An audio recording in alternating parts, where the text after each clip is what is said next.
Just need to make sure the audience can hear and see everything. Sure. I,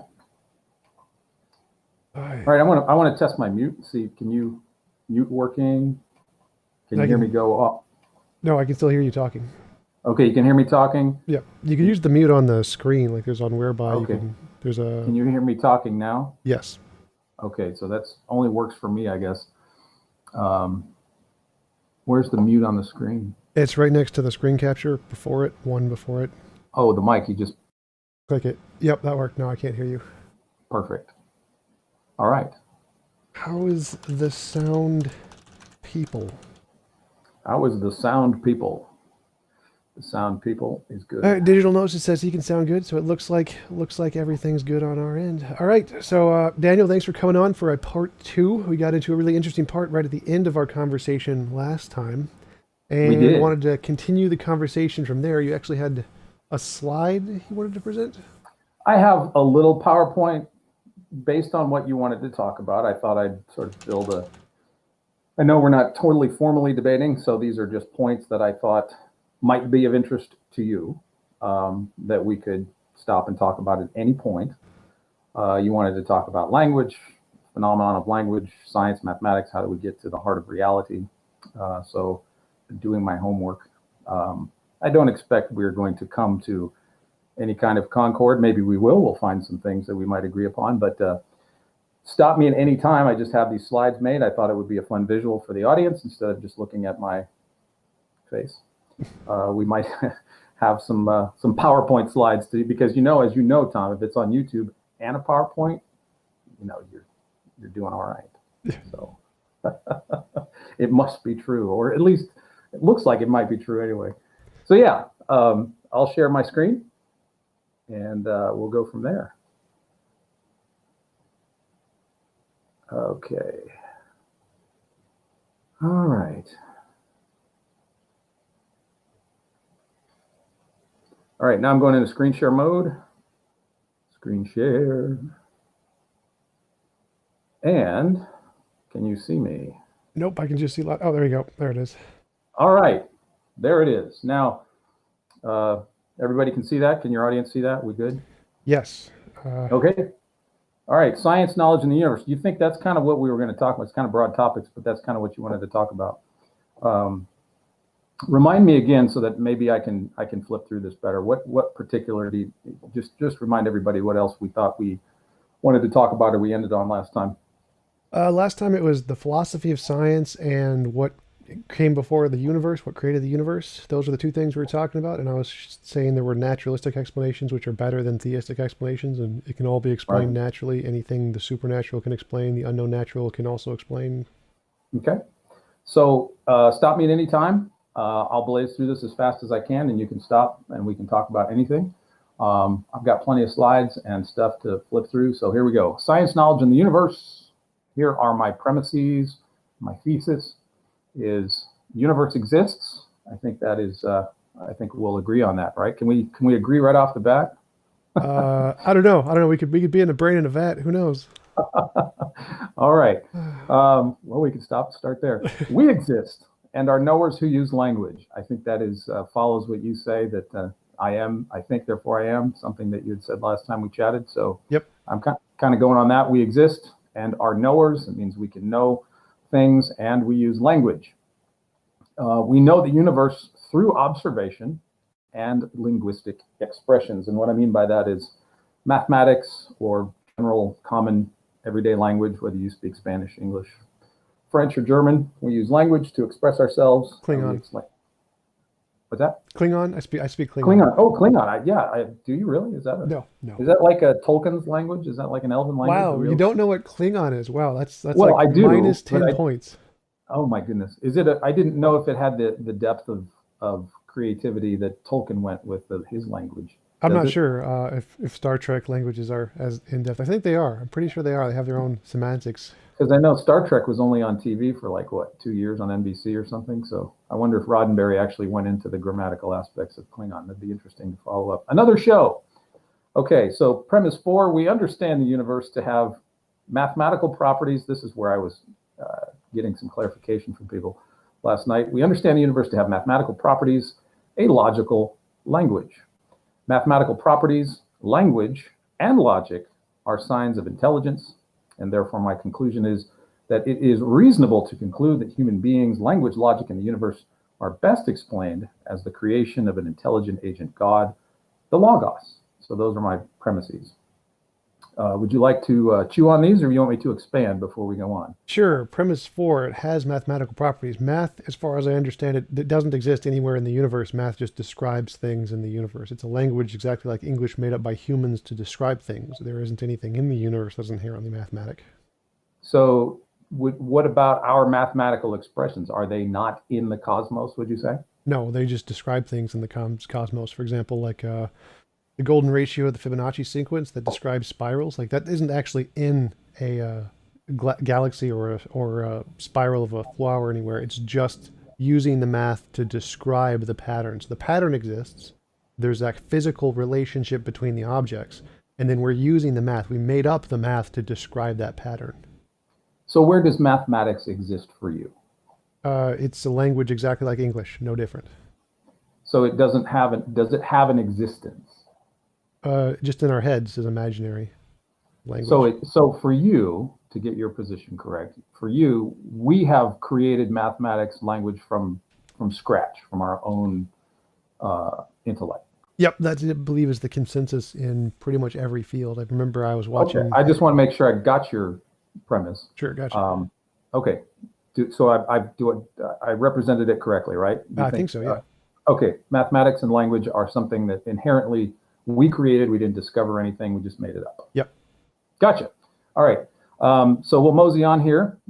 This is from John Polkinghorpe, who's an Anglican priest and a quantum physicist. And he says, and I think we would agree on this, it is certainly true that quantum theories serve as an illustration of the fact that reality often turns out to be stranger than we could have thought. It's an example that warns us against the error of trying to make common sense expectation the measure of all things. Would you agree that quantum mechanics is strange? Yes, quantum mechanics is strange. And would you agree that it defies what we would typically call our common sense? Sure. Okay, great. This is from Michael Polanyi, who was a polymath. He was a smart guy. He was a chemist, but he was a writer and somewhat of a philosopher. He suggests, and this is kind of my position, discovery, considering scientific discovery, how science discovers things. Far from representing a definite mental operation, like rather than it's just a result of plugging in the scientific method, Polanyi says that it's an extremely delicate and personal art.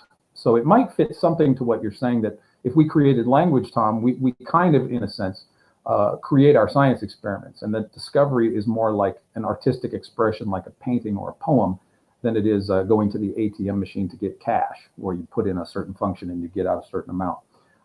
So he's suggesting, and I kind of think too, that scientific discovery is kind of a personal art. Would you think that's accurate, or at least somewhat? I'm not sure, because that's kind of vague. That doesn't really mean much. Like, so. Well, yeah, it is a little tricky. I'm basically, to sum it up in a colloquial nutshell, science is messy, and scientists are more artists maybe than they realize. They have to create the experiments. They have to come up with the conclusions and the deductions and make premises and make guesses.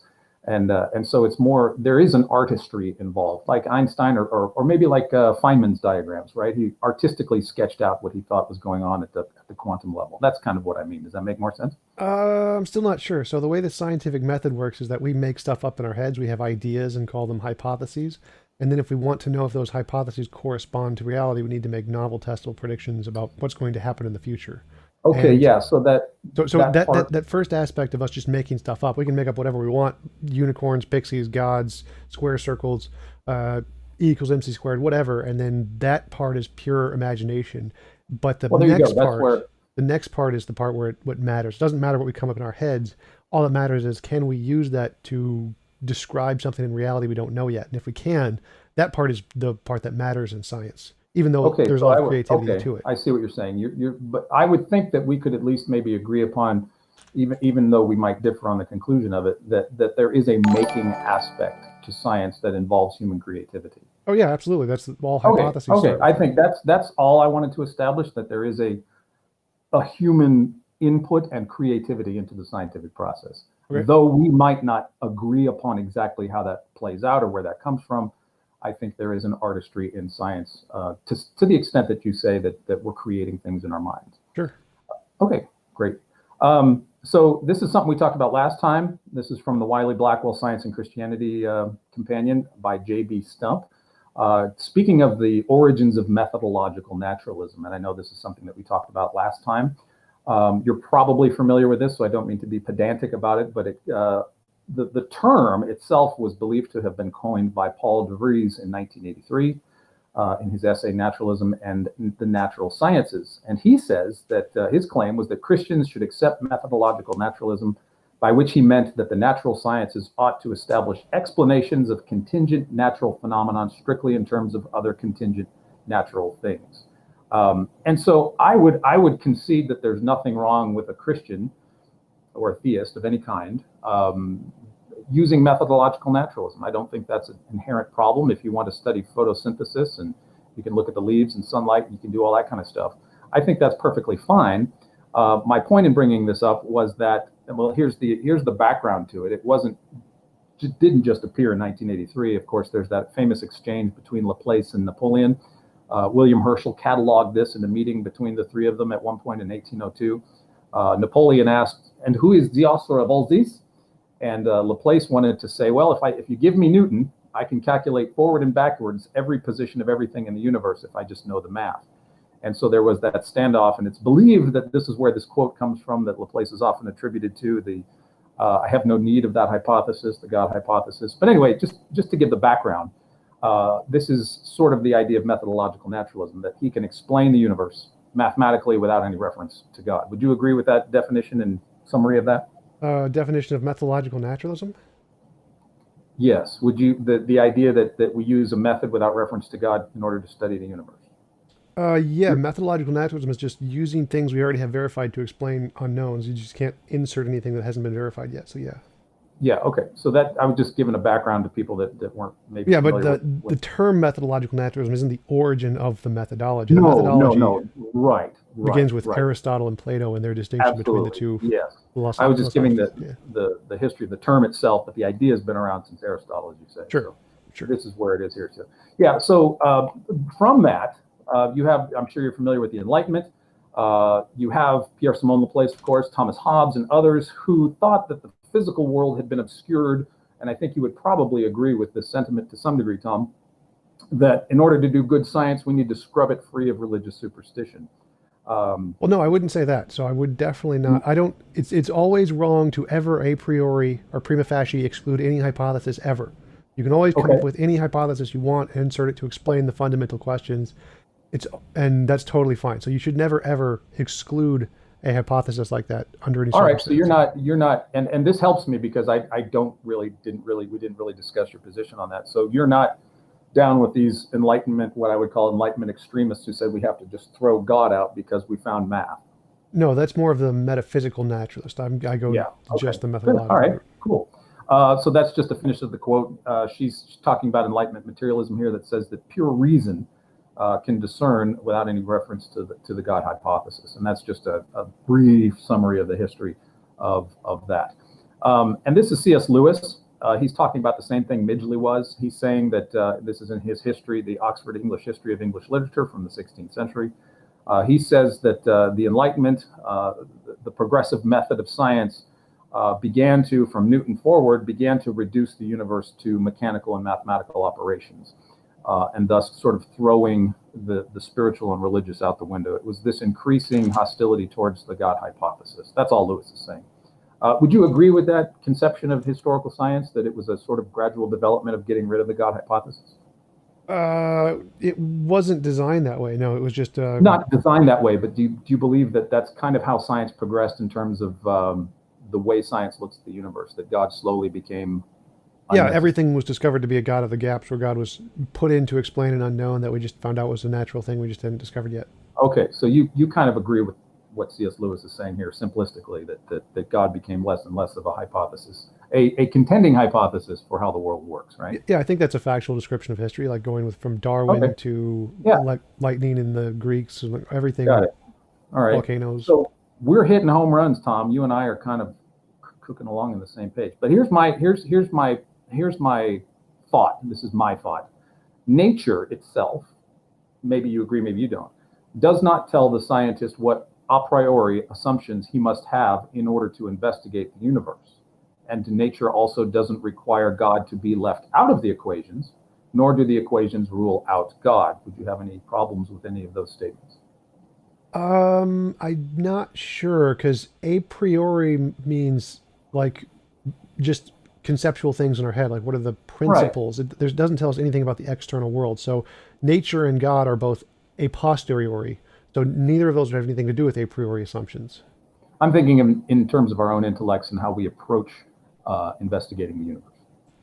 So Right. starting off with a scientific experiment, say about stars or trees or frogs or whatever, that as you begin the experimentation of whatever it is you're doing, that the a priori assumptions are with the investigator, with the scientist, and not coming from nature herself. Nature, the frog doesn't tell you, hey, buddy, metaphysical naturalism or bust, get out of here unless you're going to exclude God. Nature doesn't tell you to do that. That's all I'm kind of saying. Would you Right. agree No, with that? nothing about ontology ever gives you an a priori Yeah. justification or tells you what you It's should an do a is-ought priori. fallacy that we have to, well, look at the moon. The moon tells us we should leave God out of the equation. That's not what nature does. So Well, it, I it think, wouldn't. The naturalistic fallacy is different, but yeah, the nothing about ontology tells you what a priori assumptions you should have.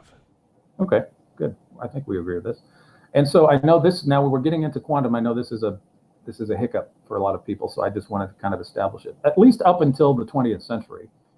And I still think now the principle of causality is, according to Samir here, Okasha. Have you ever read these books? They're great. Short Mm, histories, not they're that one. great.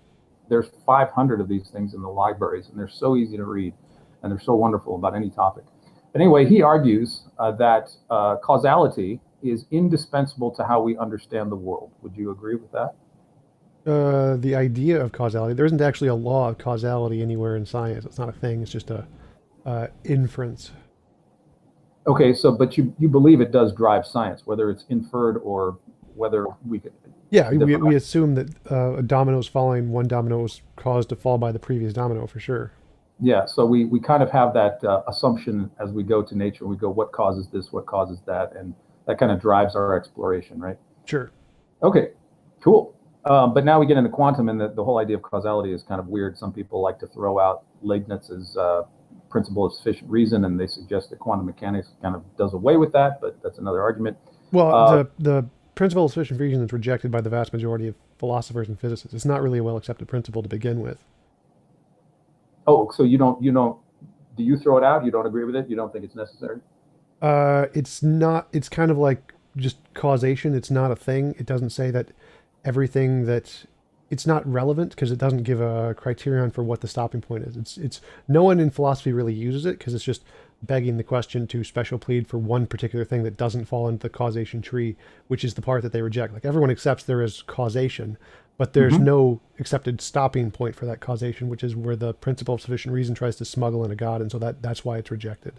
So you are, I think you mentioned this last time we talked, that you're comfortable with infinities then, in terms of an infinite regress of causation.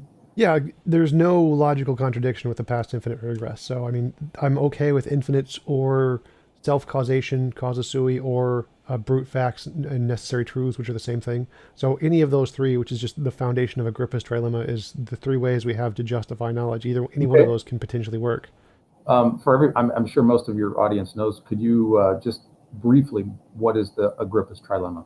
Agrippa's trilemma is the fact that any kind of grounds of knowledge is either going to rest on one of three legs. One is circular reasoning, causa sui. The other one is a brute fact called foundationalism, where it's just something that's necessarily true, like a necessary truth is also a kind of brute fact. Or infinite regress, where there's a thing before a thing before a thing ad Hmm. infinitum. Those are the only three possibilities of how we know to ground knowledge, and it applies to absolutely everything. And where are you on that continuum? You're with the infinite? I don't have a position. Like any one of them is fine for me. Like if we have a brute fact, which is just like an undiscovered law of nature, that's perfectly fine. Or if we have an infinite regress of things, like infinite regress of universes, and we call that set of things the brute fact, then that's fine too. So you can have an infinite Okay. regress and a brute fact at the same time. So but you can just combine them in a bunch of different ways to get different combinations of things. Okay. All right. So that I'm clear now on what you're thinking there. This is a great book. George Cam, I think it's Cam or Cham, and Daniel Whiteson. This is something that I thought was interesting. Of course, they're not coming at the universe from a theistic perspective, but I thought this idea of what they said about causality was really kind of interesting. It says the question of why the universe is causal is very difficult to discuss, not to mention answer in a satisfactory way. They say causality is built so deeply into our pattern, sorry, no N there, of thinking that we can't just step outside of it and consider a universe without it. They say that it's possibly a question beyond the power of science to answer this idea of causality. Would you say yes or no on that? What do you think? It's a pseudo problem. Like causality is a feature of the universe. It's like things bump into things. If there's no causality, essentially every particle would be independent of every other particle, and so it would just be irrelevant. I mean, it's definitely possible to imagine a world universe without causality, but Okay, I so mean, Hume specifically did it. He rejected causality entirely and said every possible particle just interacts on its right. own. So that's not necessarily true. Causality as a principle in the universe is just a pseudo problem. It's a label we give to a phenomenon we observe, but just trying to define that label as some existing thing in and of itself doesn't make any sense. So you think there is causality as a phenomenon, but you don't think it's a law, based on what you said earlier, correct? Yeah, it's just the fact that some things interact with other things. It's not like But there's not like a you wouldn't universal. classify that as a law, this interaction of things. No, because not everything interacts with everything. Like neutrinos can pass through planets, no problem. It's like some things interact with other things. It's just a feature of the fact that they share some kind of underlying physical like shape. Like they all interact with energy and matter, so all energy and matter can interact with itself. It's just a property of energy and matter. It's not causation. It's just energy and matter and time and space and how they interact with one another. So it's not So an independent kind of a law unto itself. It's just parts do of. you agree with these guys that the idea of causality is more philosophical than a scientific question, that it Yeah. transcends science? Transcend isn't a Or real property, but yeah, it's outside not of a. the It's not a. outside of domain of physical science? Yeah, it's a philosophical concept. Okay. So Okay. All right. Yeah, I would say so too. I think it is something that beyond science itself in terms of an empirical methodological approach to the universe. Um, this is a great book.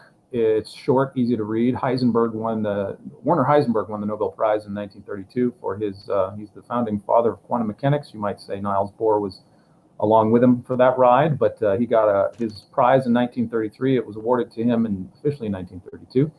And I wanted to see what you thought of this. He says that speaking of quantum and what they discovered in the early 20th century, he says we have to remember that what we observe in the universe, in the physical world, is not nature itself, but our nature exposed to our method of questioning. What do you think of that? we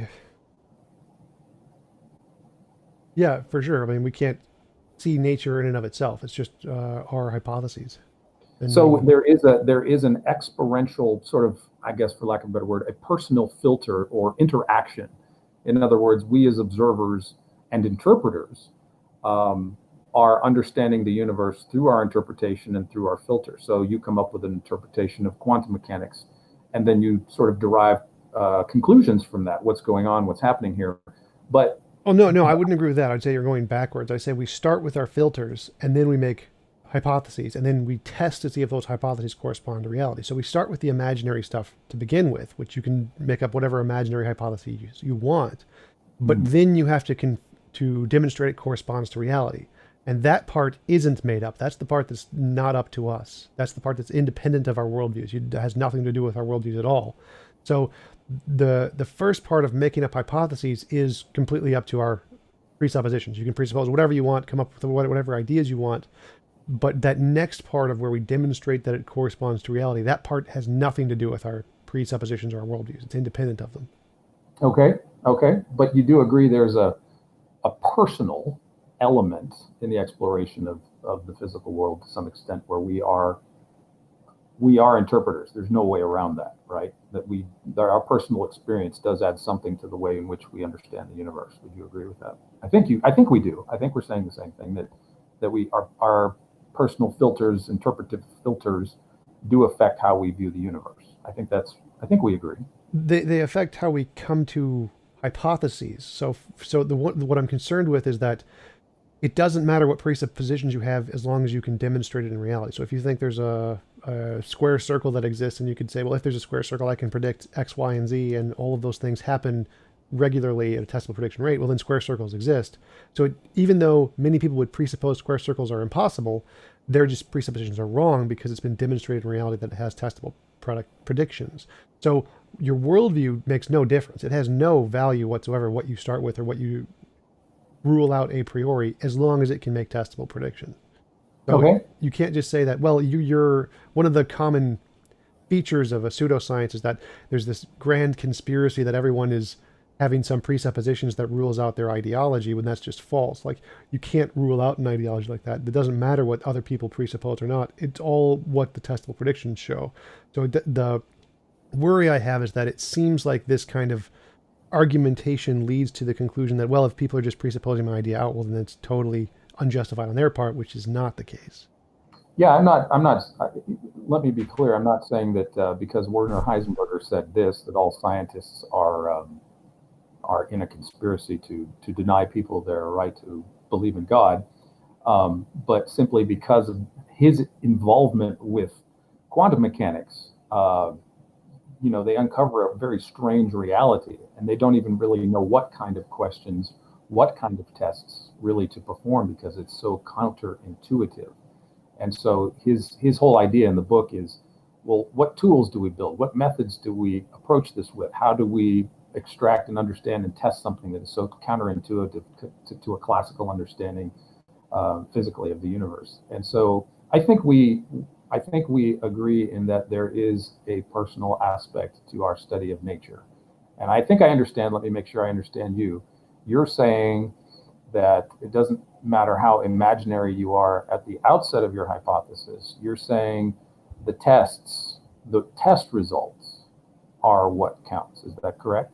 Yeah, there's no imaginary interpretation to the test results. Those are just facts. You don't get. Okay. It doesn't matter what your worldview is. You can show Okay. if I drop a rock on my foot, it's gonna hurt. Doesn't matter what my presuppositions are. Sure. Do you think, and this is just a personal question for you, do you think that interpreting the results, that there's also a sort of a leeway of interpretation about how we can interpret, like inflationary theory with Alan Guth? There's a lot of variations on that theme of inflationary theory. So it's not exactly testable. It's more, I'm not saying it's wrong. I'm just saying that seems to be a realm of scientific exploration, that it's not exactly testable, though it does seem to fit a lot of the data. Well, no, that is testable. Like, that made testable predictions about certain kinds of perturbations in the cosmic microwave background, which were confirmed. So it made a testable prediction, and it's correct. Okay, well, that's one that I certainly agree with the Kobe and the Wilkinson microwave background radiation antenna findings. They were both independent, done differently, different satellites, different technologies, same basic results. Well, no, I'm not specifically talking about the CMB. I'm saying that Guth's early universe inflation made predictions about what would be seen on the CMB, and when they looked, they found that those predictions were correct, which is why. Sure. And so even though there might be many interpretations of what early universe inflation might have been, or different alternative theories, that one made testable predictions where the others didn't, and it got it right, which means it wins. And so even though he started with an imaginary hypothesis, and it was just his personal interpretation and presuppositions which led to that hypothesis, the confirmation is independent of him and any of his presuppositions. Okay, so you would say that Guth's initial predictions solidify Guth's interpretation of his theory. Yeah, right now it is the most supported because it's the only one that accurately made the predictions. And until something else comes along that can make better predictions, then it wins automatically. Now, would you say that it only requires one kind of confirmation prediction? Would you say that a theory, in order to be sort of fact, in your words, would you say that it requires only one type of confirmation, or do you need multiple lines of confirmation?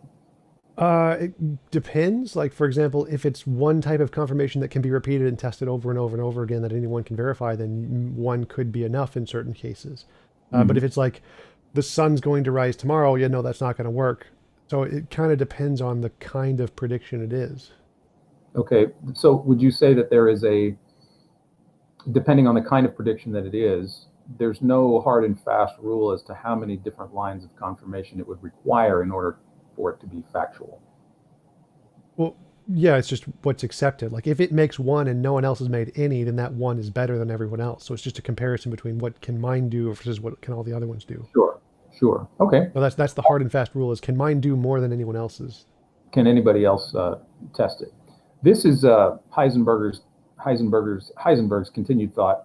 He says, and this is what I was getting to earlier about what we were just talking about, the personal, what he calls drama of existence. We ourselves both players and spectators. It's understandable that in our scientific relation to nature, our own activity becomes very important when we have to deal with parts of nature into which we can penetrate only by using the most elaborate tools. So he says, to put it clearly, like if you want to get down to the very small in quantum mechanics, you have to have a gigantic amount of energy to be able to split and smash small particles. Like I think the largest thing we have right now is the Large Hadron Collider. If you want to go smaller, you need more energy. And so to build more structures, you need more energy, and you, et cetera, et cetera. But the whole point of that is that we are involved as players and spectators into how we go about building our tools and collecting the data and making assumptions. That our part as persons, Tom, is very important in the scientific activity, would you say? No, because that's again the testable predictions thing. If I build a machine based on my idea in my head, no matter what it is, and I can make testable predictions about what it's going to do, and those get correct, then all of my assumptions are justified behind that. So there's building the Large Hadron Collider takes millions of different kinds of assumptions about the way physics works and the way causality is and the way everything in the universe works. But if we can do that and get the results we expect or predict in the future that we don't know yet, then all of those assumptions are justified. So it doesn't make a difference, even though we're using our imagination and our personal beliefs to come up with the machines. If the results are confirmed, then all of those things are justified immediately. It's no longer the personal aspect is just irrelevant now, because now it corresponds to reality. Okay, so would you say then, but I think we agree, based on what I hear you saying, that we do have, I mean, without observers, we don't have Large Hadron Colliders, and we have nobody to see these particles and Sure. or interpret them. And that's kind of really all I'm getting at, is that, well, and when you look at the quantum level, when you turn on a light, you send photons to the thing you're trying to look at. And so there's that argument where, are we collapsing the wave function or is something else going on? But I think it was Heisenberg's idea that the physicist impacts the tests he does, especially at the subatomic level, and especially when you're dealing with photons and things at the very small. Your observation does seem to not create reality, but impact or affect it. Would you agree with that? No, the consensus in physics is that the observation is done by a measurement tool. It has nothing to do with the observer, like a person Well, observer. we build the observational tools on our assumptions. That's what I'm saying. Sure, but So if they make testable results, they're confirmed by reality, and our assumptions are done. It's just this is reality now. yeah, but our creativity, and so it took a lot of creativity, ingenuity, and of course science to come up with the Sure, LHC. sure. And But once it's confirmed in reality, then all that creativity is just irrelevant. It's just reality. well, I don't think, I think that's where we would disagree. I don't think that our creativity is irrelevant. It seems to be parallel in some way to the fabric of space-time, to be able to have our creativity sort of resonate in a testable way with the universe. That's what I think is remarkable. Well, that's the art we don't like. All of our ideas don't. It just happens to be that some of them can, which is why we believe those some that can actually do it, because most of them can't. Like I can imagine there's a monster in the closet. When I look, there's no monster. So my idea did not correspond to reality. Most scientific theories fail those tests. It's Mm. only the really good ones that can show it, which is why once they can be shown to correspond to reality, then all of the assumptions don't matter, all of the creativity doesn't matter, all of the human ideas don't matter anymore. That's now just reality, because reality is what matters. So even though Well, there's an aspect of creativity and imagination in humans coming up with hypotheses, once those hypotheses are confirmed, then all that subjectivity is out the window. This is now objective science. well, I don't think it's entirely out the window, because they predicate future discoveries on past successes, and so that they know intrinsically that they can have confidence that their creativity isn't just made up; it's still being creative, but it does correspond. So human creativity does seem to correspond with a pre-existing reality. I mean, all the stuff that we're discovering was here before we were, and it seems like there is this wonderful continuity between our imagination, creativity, wisdom, logic, and insight, and the way the world works. And that's the connection that I think. Do you agree with that? Do you think? That No, there's because again, our ideas just go everywhere. They're just random, kind of like evolution, where we just random mutations in every direction. Some of them work, some of them don't. And the ones that correspond to reality are then objective truths, and our subjectivity is gone. There's no longer any subjectivity there. It's just this is an objective truth. And we use those objective truth facts of that we have confirmed in the past to make more predictions about what other objective truths will be. But all of that, the subjectivity is gone from all of that. It's just here's the stuff we've demonstrated objectively, and we can only use this objectively demonstrated stuff to make more future predictions. No, I understand what you're saying. The hypothesis becomes an accepted scientific fact, and it's no longer sort of I wonder if this is true, or wonder if this is true. Is that correct? Is that what you're saying? Yeah, yeah. Subjectivity is gone once it's been demonstrated. Okay. But I think what I'm saying is that the creative aspect of Einstein going, I wonder if space and time are like a carpet. And then he writes an equation out, and then they test it. And Eddington goes to Africa and tests the eclipse and sees the star light move. That for me, it's a wonder that our hunches, if you will, before they're confirmed fact, if you will, like a general relativity, that our hunches actually are in accordance with reality before they're tested. That we have this hunch that this might be true. We find out it's true. That's a remarkable thing, don't you think? I'm not sure what you mean because people like it's if I make a guess, like what is the number you're thinking of, and I just guess a million numbers and one of them right, it's not remarkable. It's just that was just probabilistically what's going to happen. And that's what science is that there's lots of people making lots of different hypotheses, like phlogiston or the Ptolemy's geocentrism, and they're just wrong. There's millions and millions of hypotheses that are wrong. Every scientist has their own pet theory about what the way the universe works, and they're all wrong. The fact that some of them get it right isn't like spectacular, it's just probability.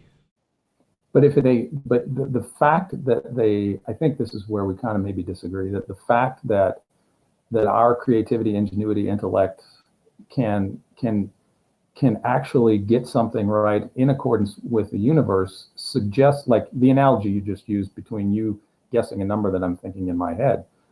You can do that. We can do that because I'm an intelligent agent and so are you. And so the ramification for me as a theist would be that the universe has this predictability within it, though we might be far from the mark in understanding it, that we can nonetheless make these predictions. And that predictability, that regularity of the cosmos and the physical world itself is really a striking thing, I think.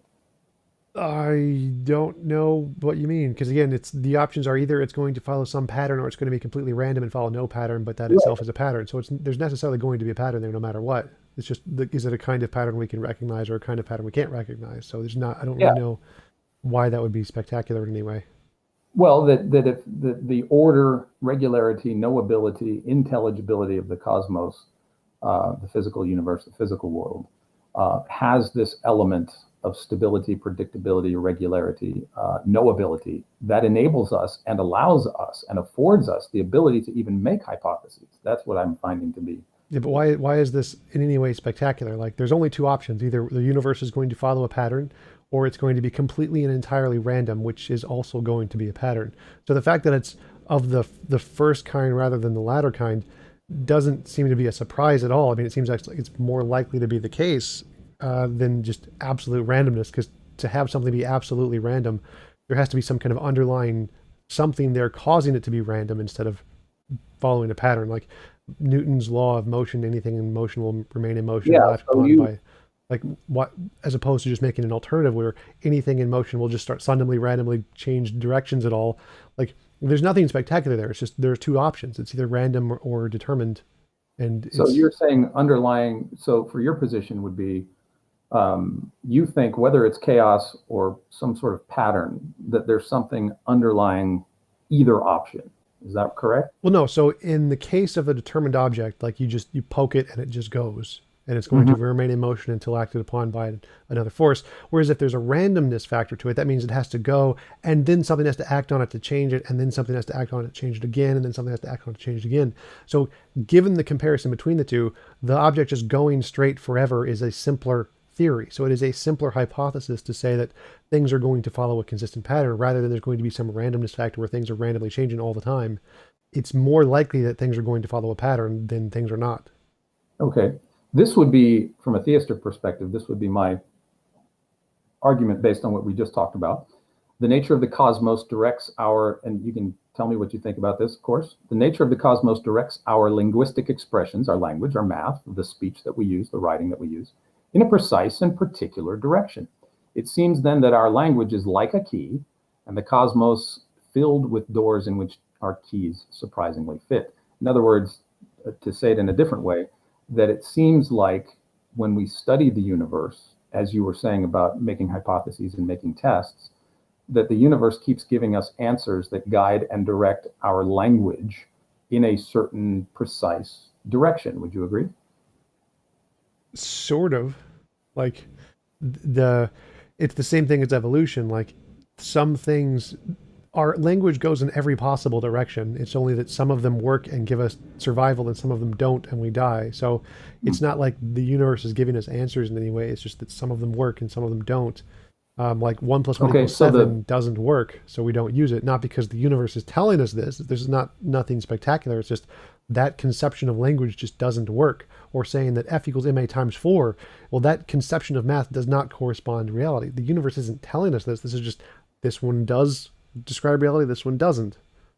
okay, so you, but I think if I'm hearing you correctly, we kind of agree on the fact that there's something about the structure and the nature of the universe. I don't want to say force, but guides us and our knowledge and our language and our expressions in a particular direction, one way rather than another. Yeah, we die if we get it wrong. We live if we get it right. Kind of, yeah, right, exactly. Yeah. Okay, so I think we agree at that. There's a nature, there's a directional flow in the universe that kind of forces, I say force, and it's a bad word maybe, that just sort of guides and directs our hypotheses, our conclusions, the way we test things.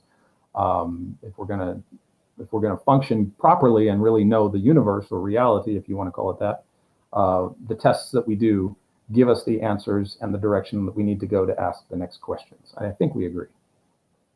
Sure, I guess so. Yeah. Okay.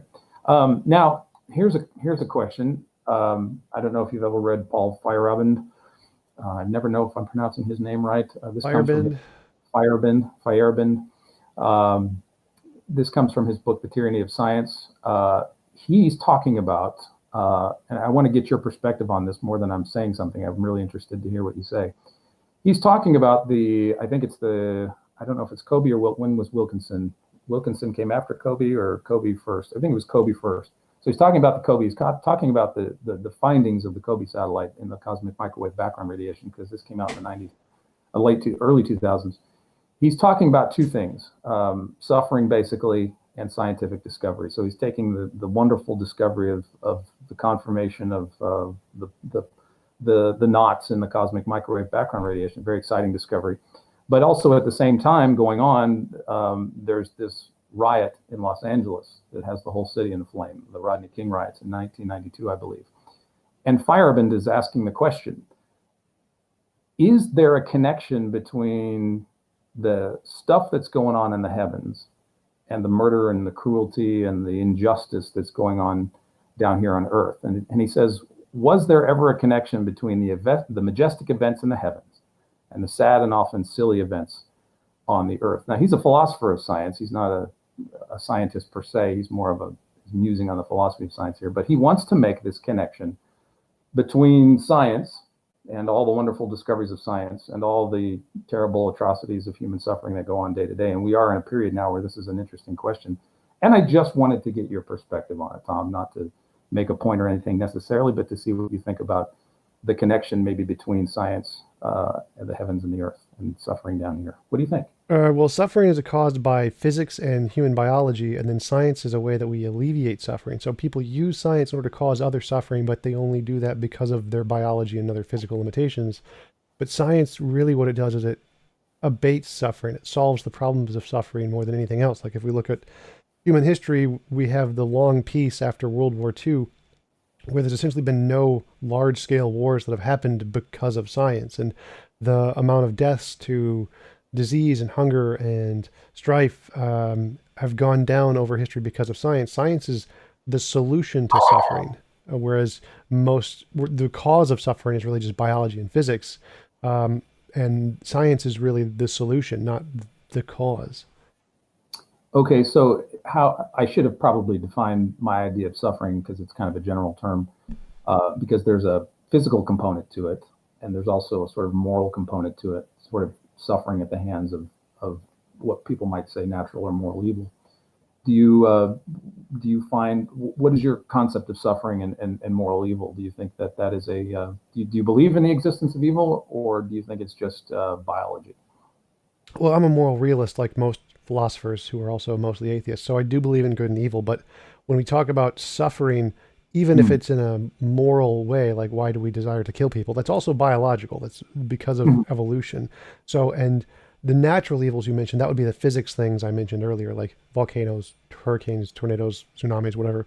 So, all of our suffering is related to those two things. We have biology, where we have desires to harm other people for particular reasons, and physics, where the world harms us for particular reasons. But science is always a solution to those things. Okay, so would you say science is more of a solution to our physical sufferings, like disease and things of that nature? Well, I'd say it's a solution to all of the suffering. So how do you see it providing a solution to sadness or sorrow or grief or loss? How does a scientist, or how do you perceive science dealing with, funerals and loss and death and grief and Well, that's depression? kind of the field of psychology and neurology and all of those things we are specifically working on, which have had pretty big impacts on trying to solve those things. I mean, once we understand how the brain works, we can actually solve those things. Once we can understand what a particular person's emotional needs are and what can give those emotional needs, and if we have the resources to be able to accomplish that, we can give them what they need to feel better. So yeah, we can definitely solve that with science. That is one of the goals. Okay, so you think that suffering is solvable through science, is that correct? Yes. Okay, all right. Um, Now, when it comes to the moral prescriptions, I say, and I don't mean that in a medicine sense, but do you believe science has the tools? You said you were a moral realist. Do you believe science, as you define it, has the ability to deal with moral questions? Yes. How so? I'm a moral naturalist. So if you just go to the Stanford Encyclopedia of Philosophy for Moral Naturalism, they say that morality is a field of inquiry that should be studied like any other scientific field. So it's no different than anything else. We just have hypotheses. We see patterns in the world, just like we see patterns of numbers, and we see patterns of morality, like killing someone or whatever. And then we can describe those patterns with like a language system, which is like a model of morality. And then we can use that language system to make predictions and try and use it to guide us in a better realization of that system. Does so? Do you believe science has the ability to prescribe, and I mean to tell people what is morally right and morally wrong? Yes. How so? You think that it actually can prescribe what you should do, morally speaking, or what you should refrain from? That it has a sort of moral code? Science is a way to discover the moral code. So I believe there is a moral code, and science can discover the moral code. Science doesn't like inherently have a moral code, just like science doesn't inherently tell us what the universe is like. So, but we can use science to come up with what the moral code is, and then use that moral code to try and make the world as best as possible to instantiate that moral code. We can Okay, discover the moral code and then use science to accomplish the moral code. your position is science is a tool for discovery, not a prescriber of moral code. It discovers the moral code. It does not tell you what it is. It just tells you it discovered it. Here's what we discovered. Those are the same thing. So if it tells you what the moral code is, then that's discovering the moral code. Those are the same So, thing. do you believe science has discovered a moral code? I believe it is capable of discovering the moral code. I don't think we've discovered it yet. It's just one of the unknown, unsolved problems in science right now. So if if it's a latent discovery waiting to be made, how do you see science arbitrating the moral differences between people if we haven't really discovered the code yet? How do you see Once we that? do discover it, we can just test it against the evidence. Like at one point, we couldn't go into space and see the shape of the Earth, so we couldn't show. Or there's lots of like back in tens of thousands of years ago, we couldn't show the world was round, and so it was an unsolved problem. But we Hmm. could actually just once we could get the technology, we could just go and look. The same thing applies to morality. Once we discover what it is, we'll just be able to demonstrate it, just like any scientific discovery that wasn't known at one time and was discovered at the next time. But until then, what do you think we should do morally until we have that find that data in our hands?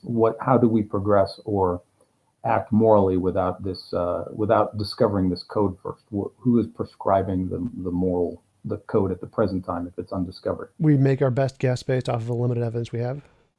Okay, so there's really no way to arbitrate who is right and wrong. Then we just sort of fly by the kind of make it up pragmatically. Is that what you're saying? We can't prove who is right or wrong with absolute certainty, but we can follow the evidence of moral intuition and moral progress in different societies to say, well, this one seems to be the best, and so this is what we should do.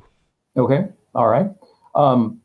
I would say now, of course, I know we are going to disagree, but I just wanted to show you. I've been grilling you, and you've been very kind in answering. So I'll throw myself on the table here. This is John Polkinghorne again. He was an Anglican priest, and now I think he's retired. He must be in his 90s by now. But he became a physicist, and he was knighted in the 90s, I believe. But anyway, his idea is, of course, he's a theist, he's a Christian. His idea, speaking of scientists, if they want to pursue the search for understanding through and through, so everything from moons to morality, a quest that it is most natural for them to embark upon, they will have to be prepared to go beyond the limits of science itself in the search for the wildest and deepest context of intelligibility. And Polkinghorne says that I think that this further quest, if openly pursued, will take the inquirer in the direction of religious belief. It is a search for the Logos. What do you think of John's thoughts there, Tom? It's an argument from ignorance. So he's saying science can't do this. It's impossible for science to do this on its own. Well, he doesn't know everything about science, so how does he come to that conclusion? It's just an argument from ignorance. Do you Incredulity, know? incredulity, my bad. Okay. Do you know? You're familiar with the concept of the Logos, right? The way it's used in the Bible isn't the word. Yeah, well, before John used it, it was around the Greek-speaking world for quite some time, the general organizing principle, not a god, but something like what we talked about earlier, the overall pattern of the cosmos. So the cosmos is built upon this logos, the organizing principle. So long before John used it in the 80s or 90s when he wrote his gospel, this word, this concept was in vogue among Greek philosophers. So in answer to my theistic answer to Firebin's question, is there a connection between the heavens and the earth? I say that connection, and you can beat me up on this if you want, absolutely. My connection is that Jesus, as John says, Jesus becomes, or he is the Logos. So he says, in the beginning was the Logos. The Logos was with God, and the Logos was God. And so the creator of the cosmos, John calls the Logos, came down into our world as a man, for man, suffered with us, takes our sufferings upon us, was stripped of his glory, of his kingdom, treated as a common criminal, hated by those he created and loved, and everybody cried out, crucify him. And this is the constellation Cygnus, or the Northern Cross. And so that's where I think the connection is, that the one who created the cosmos comes down into our sufferings. The Logos, from Logos, we get the word logic. And from Christ, I believe, everything flows. Truth, beauty, love, everything comes from, I don't believe in Platonic realms. I think everything that mathematics, truth, language, beauty, all comes out of the Logos, who is God. So I know that's the theistic position, but I just wanted to sort of articulate that. Because Sure, but that's a nice hypothesis, and like I said before, you can come up with any hypothesis you want, round squares, Sure. magic pixies, whatever, but unless you can demonstrate it with a testable prediction, then it's just an imaginary hypothesis, and you haven't presented a way to differentiate your imaginary hypothesis from all the other imaginary hypotheses. So we get into the realm, I think, of and of course a lot of science is this way, but historical things that are beyond the realm of empirical, verifiable testing. Well, I don't know of anything historical that is beyond the realm of How would empirical you testing. test whether or not an event occurred in the past? The same way you do in physics. So, for example, you say, how did the Big Bang happen? Well, we can't actually look at the Big Bang. We just say, well, if the Big Bang has these expected results, we test for the expected results, we find the results, like, oh, okay, the Big Bang happened. Or same with Okay. evolution. Like if we say evolution happened, I'll be able to find this particular fossil of Tiktaalik at this particular geological scale, and then we discover like, oh, yep, it was there, so evolution happens. So everything in history is empirically testable. So, for example, if I said last week I saw a dog, we can say, oh, do dogs exist? We can go look, oh, there's a dog. I just empirically verified dogs exist. And there's lots of past evidence of dogs existing. So the statement, I saw a dog, every aspect of that statement is empirically verifiable in general. You don't have to verify that exact event to have evidence of the event, empirical evidence of the event. You just have to verify each aspect of the event. So if Okay. a historical event happened, as long as everything in that event is empirically verifiable indirectly, it's still empirically testable. Okay. So if, let's say, just postulating for the argument, if Jesus was God and did walk the earth 2,000 years ago, what would be the hypothesis, or what would you expect to be true now from that? Well, that's too vague. Like you'd have to say, well, did he do specific things? Like, did he do miracles? Like, if miracles Yeah. existed, then you could say, oh, well, we should see miracles today. Like, can I pray to Jesus and get a cup to turn from water to wine or whatever? Like, oh, that doesn't work for some reason. Or so if we could verify miracles today and we saw miracles happening all the time today, then it would be reasonable to infer the accounts of miracles in the past were true. So just like if I said I saw a dog, we see dogs today, therefore it's reasonable to infer my claim about the dogs is true. The same thing would apply to miracles. Like if we had like lots of examples of miracles happening today, like I pray for something that happens, amputees limbs regrow or whatever, then it would be reasonable to infer the same kinds of things happened in the past. And so those accounts of miracles would be reasonable to believe from the Bible. But specifically, though, so why would you, I say you, or just in a general sense, I don't mean you particularly, but why would we, or should we expect that we would do miracles? You would see the same kind of miracles today as Jesus did 2,000 years ago. Why would, if people could perform them all the time, would they really be miraculous? Well, the miracle just means it's like explained by I pray to being X to do Y and Y happens. So that the miracle thing is just the supernatural causation aspect of it occurring because I prayed to some other being or did some kind of ritual or whatever. It's the expectation doesn't matter. It's more like, is there empirical verification the thing is not imaginary? You need some methodology to differentiate imagination from reality. And if you don't have that, then you have no way to show it's not imaginary. And so it doesn't matter if there's an expectation or not. If there is like, if you can't demonstrate, if you don't have a method to demonstrate it's not imaginary, then it's reasonable to conclude it's imaginary. Whereas the vast majority of history, everything that's accepted by historians, which does not include miracles, magic, mythical creatures, the paranormal, supernatural, UFOs, all of those things that we do accept in history are things that we can verify indirectly in the method I explained So previously. it seems to be, if we're going to test a historical hypothesis, from what you're telling me, it seems to be that you would need a priori, you would need some sort of concept about the nature of God and what he does in order to verify or falsify uh, ideas about his existence 2,000 years ago. You would need some kind of concept or a series of characteristics about God and his action in the world in order to know today what his actions would look like, correct?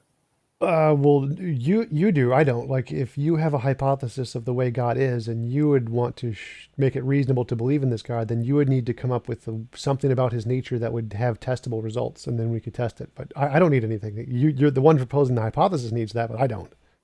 Why would you have a preconception that we should sort of that God's nature would be subjected to methodological naturalism? It doesn't, that's not a assumption. It's just you need some way to differentiate between imagination and reality.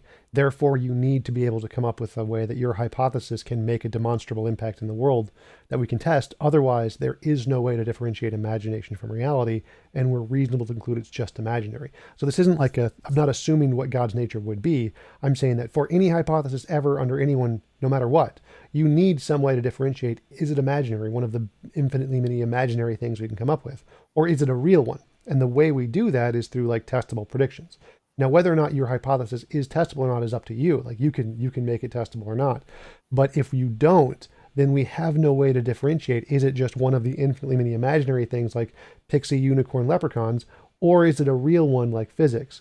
And so there's a requirement for you to present a way to do this. Otherwise, we don't have a way to differentiate. Is it just imaginary or real, which is a requirement. What if something was presented to you and you rejected it as evidence of God's existence, how do you know that that rejection would not be a product of your imagination? Well, if it's a novel testable prediction, like if I can pray to God and a gold brick appears in front of me and that works, I mean, it would be hard for me to reject it if there's a gold brick sitting in front of me and I can trade it in for lots of money. So if there's a demonstrable impact in the world, then and I rejected it, that would be insane. Well, it seems like to me, and this is my perspective. You posited a scenario of the gold brick. That would be really nice. I agree. To me, that seems like an imaginary hypothesis. That how would you distinguish that as an imaginary standard as opposed to something genuine and real? I don't think I'm following your So example. you said if this happens, I'm likely to believe that God exists. But why would that particular thing, the gold brick, coming into being after you prayed about it, why would that have to be a standard about God's existence? The gold How do brick I, isn't a standard. how do I know that you didn't just imagine that? It never happens. And so therefore you conclude, well, God must not exist because it didn't happen this way. But what if your hypothesis is just completely imaginary? All hypotheses are completely imaginary. It's whether or not they correspond to reality, which is how we know they're not just imaginary. So if you can have a demonstrable, testable effect in reality independent of our imagination, that's how you know it's real. So if a Sure. gold brick actually did appear in front of me every time I prayed, and we could demonstrate it, and you could come see the gold brick, and I could pray in front of you, and a gold brick would appear, if that's a demonstrable, testable thing that we can see occurring, that's reasonable to believe that it's true because we can demonstrate it in reality independent of imagination. That's how we show it's not imaginary. But the standard itself is not, you've not established that as being anything more than imaginary. I don't know what you mean. So every hypothesis is imaginary. They all start as imaginary, like the Big Bang, the CMB, everything. And then we make testable predictions. And if those testable predictions are confirmed, then all of the imaginary stuff is justified. All of the assumptions, all of the hypotheses, all of the stuff we assume. If you can make testable predictions, all of that is reasonable. So if I But the, say there is a God that exists and I can get gold bricks to appear and gold bricks appear whenever I pray, then all of those previous assumptions are reasonable. do you think, though, that if the gold brick never appears, does that mean that God doesn't exist? It means we have no way to differentiate between my hypothesis being imaginary and real. Therefore, it's reasonable to conclude it's imaginary. Okay, but it's still predicated upon an idea of what God would or could do, right? Would you agree with that? No, again, so it's any hypothesis you want to come up with. This applies to literally everything. Like you need some way to differentiate, is it real or is it imaginary? And if you don't have a way, it's always reasonable to conclude it's imaginary. So Yeah. the idea of what a God is going to be like, it comes up with whoever's making the positive claim. It can be anything about God's nature. You can make him any way you want him to be. It makes no difference to me at all. The same criteria applies. So for being more specific, for understanding the nature of who Jesus is, how would you know that a test you're setting up would be an accurate representation of Jesus as the Logos? If it And worked, so what do you mean by worked? if it How would you know? successfully made testable predictions that we could verify. Yeah, but what exactly would we be testing that would point us exactly back to Jesus? How would we know that? It depends on what your idea of Jesus. I think Jesus doesn't exist, so I don't think there would be any. But if Oh, you don't think Jesus exists. I mean, as a God, he was a human being. Okay. So like, I believe Jesus existed. I think he existed as a human being. That's perfectly fine. We can verify human beings exist all the time. So there's no problem in accepting that Jesus existed. That's accepted as a testable prediction that we grant. Jesus existed as a human being. Okay, that's a good question. How do you know he existed as a human being? We could just go with that. What's the testable prediction that you make in regards to knowing that this man Jesus, let's just say he's a man for now. How do you know that he existed? Same way we Testable. know, like if I said I saw a dog and we can verify that dogs exist, then it's reasonable to conclude my statement I saw a dog is reasonable. So people claim that Jesus existed. There's this guy named Jesus and he lived at this time period with these other people, blah, blah, blah. And we can verify lots of humans, lots of things in the time period. Here's some archaeological evidence that corresponds to it. There's lots of ways to confirm that that's true. All of it, all of the natural aspects of the New Testament have a decent historical basis. Okay, so there's textual reason to accept textual reliability in terms of who Jesus was. Would you say? There's empirical verification of all the aspects. Yes. Okay. So, but you deny, so the texts establish his humanity, but you would deny the parts, especially John's gospel, where he says where it's clear that Jesus is being written of as God in the flesh. How would you know that that's not true? Again, it's you need some way to differentiate, is this property imaginary or real? And if this property of supernatural abilities, miracles and stuff was real, we should be able to demonstrate it today or whatever. Okay. So the to be more clear, it's like there's conceptual evidence, empirical evidence. My testimony of I saw X is conceptual. It's purely just in my head. But if X is a dog, dogs have an implicit empirical basis. There's lots of empirical things about dogs we can verify: their taxonomy, phylogeny, genetic makeup, chemical composition, how to train them, their bone structures, their fossils. There's lots of empirical evidence of dogs. So you have a combination of my conceptual evidence of I saw a dog with the empirical evidence of there's dogs empirical evidence. So if you combine those two things, my claim that I saw a dog is reasonable to believe. And the same thing applies to I saw Jesus or whatever, like 2,000 years ago. So then it would be reasonable to believe I saw Jesus because we have lots of empirical evidence of human beings and Rome and all of the things around then. So all of the testimony of those things is reasonable to believe. But we don't have any empirical evidence for miracles, magic, mythical creatures, etc., etc. So the testimony of those things existing is purely conceptual. You only have conceptual evidence for those claims, which isn't sufficient. You would need that extra empirical basis to show they existed independent of our imagination for it to be reasonable to conclude the miracles actually took place. Even though these miracle stories take place within an otherwise historically reliable text. Again, so if I said I saw a dog and it had wings and could fly, the I saw a dog part's perfectly reasonable. The wings and could fly part would be rejected. So the basis is if the aspects of the story have an empirical basis, they're reasonable. If they don't have an empirical basis, they're not reasonable because they only have conceptual evidence. Like you need evidence proportional to the claim. Okay. Now, can you articulate why? It just seems like it's an a priori assumption to dispose of the supernatural like Hume did. Well, I'm not. I'm just saying you need evidence proportional to the claim. So supernatural is perfectly reasonable if you can give evidence for it. It seems like that to the writers of the Gospels that supernatural was clearly demonstrated, and they wrote it down. Sure, the same is true of UFO believers and people who believe in homeopathy and people who believe in ghosts, but you need an empirical basis for that. Otherwise, it's not supported based on just testimony. So again, there's multiple kinds of evidence. You have conceptual evidence, which is I saw X or I imagine X or anything in my imagination, my intuition, whatever. And then there's empirical evidence, which is where we can verify that that thing is true independent of my mind. So the conceptual testimony of the gospel saying we saw miracles or we believe in miracles is only their imagination.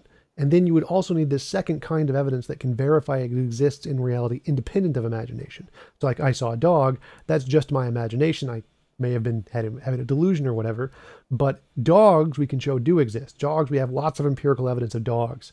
And so the combination of those two, the conceptual evidence of my testimony and the empirical evidence of dogs, makes the claim I saw a dog reasonable in a historical context. But if it lacks either of those two things, then you can't use that as a basis. Like, for example, if there was no conceptual evidence, if no one made a testimony that they saw a dog, then you couldn't conclude there was a dog there. Like, no one in Jesus' time said they saw a dog, so you couldn't say there was a dog there that just no one said anything about. Or if it lacks the empirical basis, I saw a unicorn and there's no empirical evidence of unicorns, you couldn't conclude there was a unicorn based on a historical basis. You need both the conceptual testimony and the empirical basis of the thing you're claiming exists for it to be reasonable.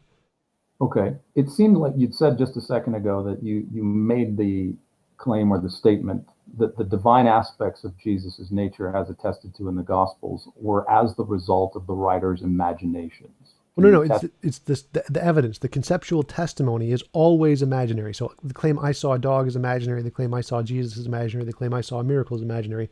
All of those are kinds of conceptual evidence. But you need that additional kind of empirical evidence in addition to the imaginary stuff to make it reasonable to believe. But you're putting yourself in the position of those people who saw Jesus, and you're saying they just imagined they saw him as God.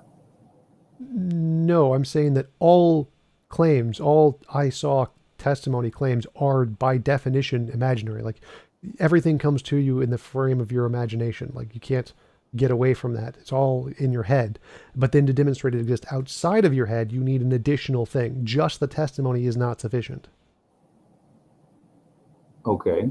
So if I'm following you correctly, you're saying that part of what, let's just stick with John's gospel, part of what John wrote is true, part of it isn't. Probably that's true of everything everyone writes. So your line of demarcation seems to be that if it's supernatural, by default, No, no. it's So again, it's if you are making a claim about something occurring, you need both conceptual evidence of your testimony and the empirical evidence. If you do not have both of those, then it is unreasonable to believe. I didn't say anything about the supernatural. The supernatural is just a kind of thing we know that doesn't have empirical evidence at this time. It could in the future. Like if we discovered miracles in the future, then it would be reasonable to infer they happened in the past. But right now, we don't have that. So the line of demarcation is you need both the conceptual testimony and an empirical basis for it to be reasonable. what do you think of Thomas's confession that unless I see the nail marks, I will not believe? And then Jesus says, put your hand and finger here. What do you think of that? Did Thomas get his empirical evidence? Sure, that should possibly count for if I was him. Okay, so it's a matter of, I think he's hit it there. I think if I was him, so it seems, is it difficult to believe because of what is being claimed, or is it difficult to believe because it's 2,000 years ago, or do you think that the story of Thomas was fabricated? How do you approach that particular text? Because we're talking about the resurrection at this point, and so you're saying that so we have Thomas doesn't believe, he hasn't seen Jesus, he doesn't believe, and then he sees him, and then he believes it. So is that does that count, or did you have to? In other words, do you or do we have to kind of be there to verify that? How do you extract that using your methodology and assumptions there? Well, again, it's the exact same as people who claim that UFOs exist and homeopathy exists and prayer works. They have a personal experience, which may or may not be true. We can't verify it. We weren't there.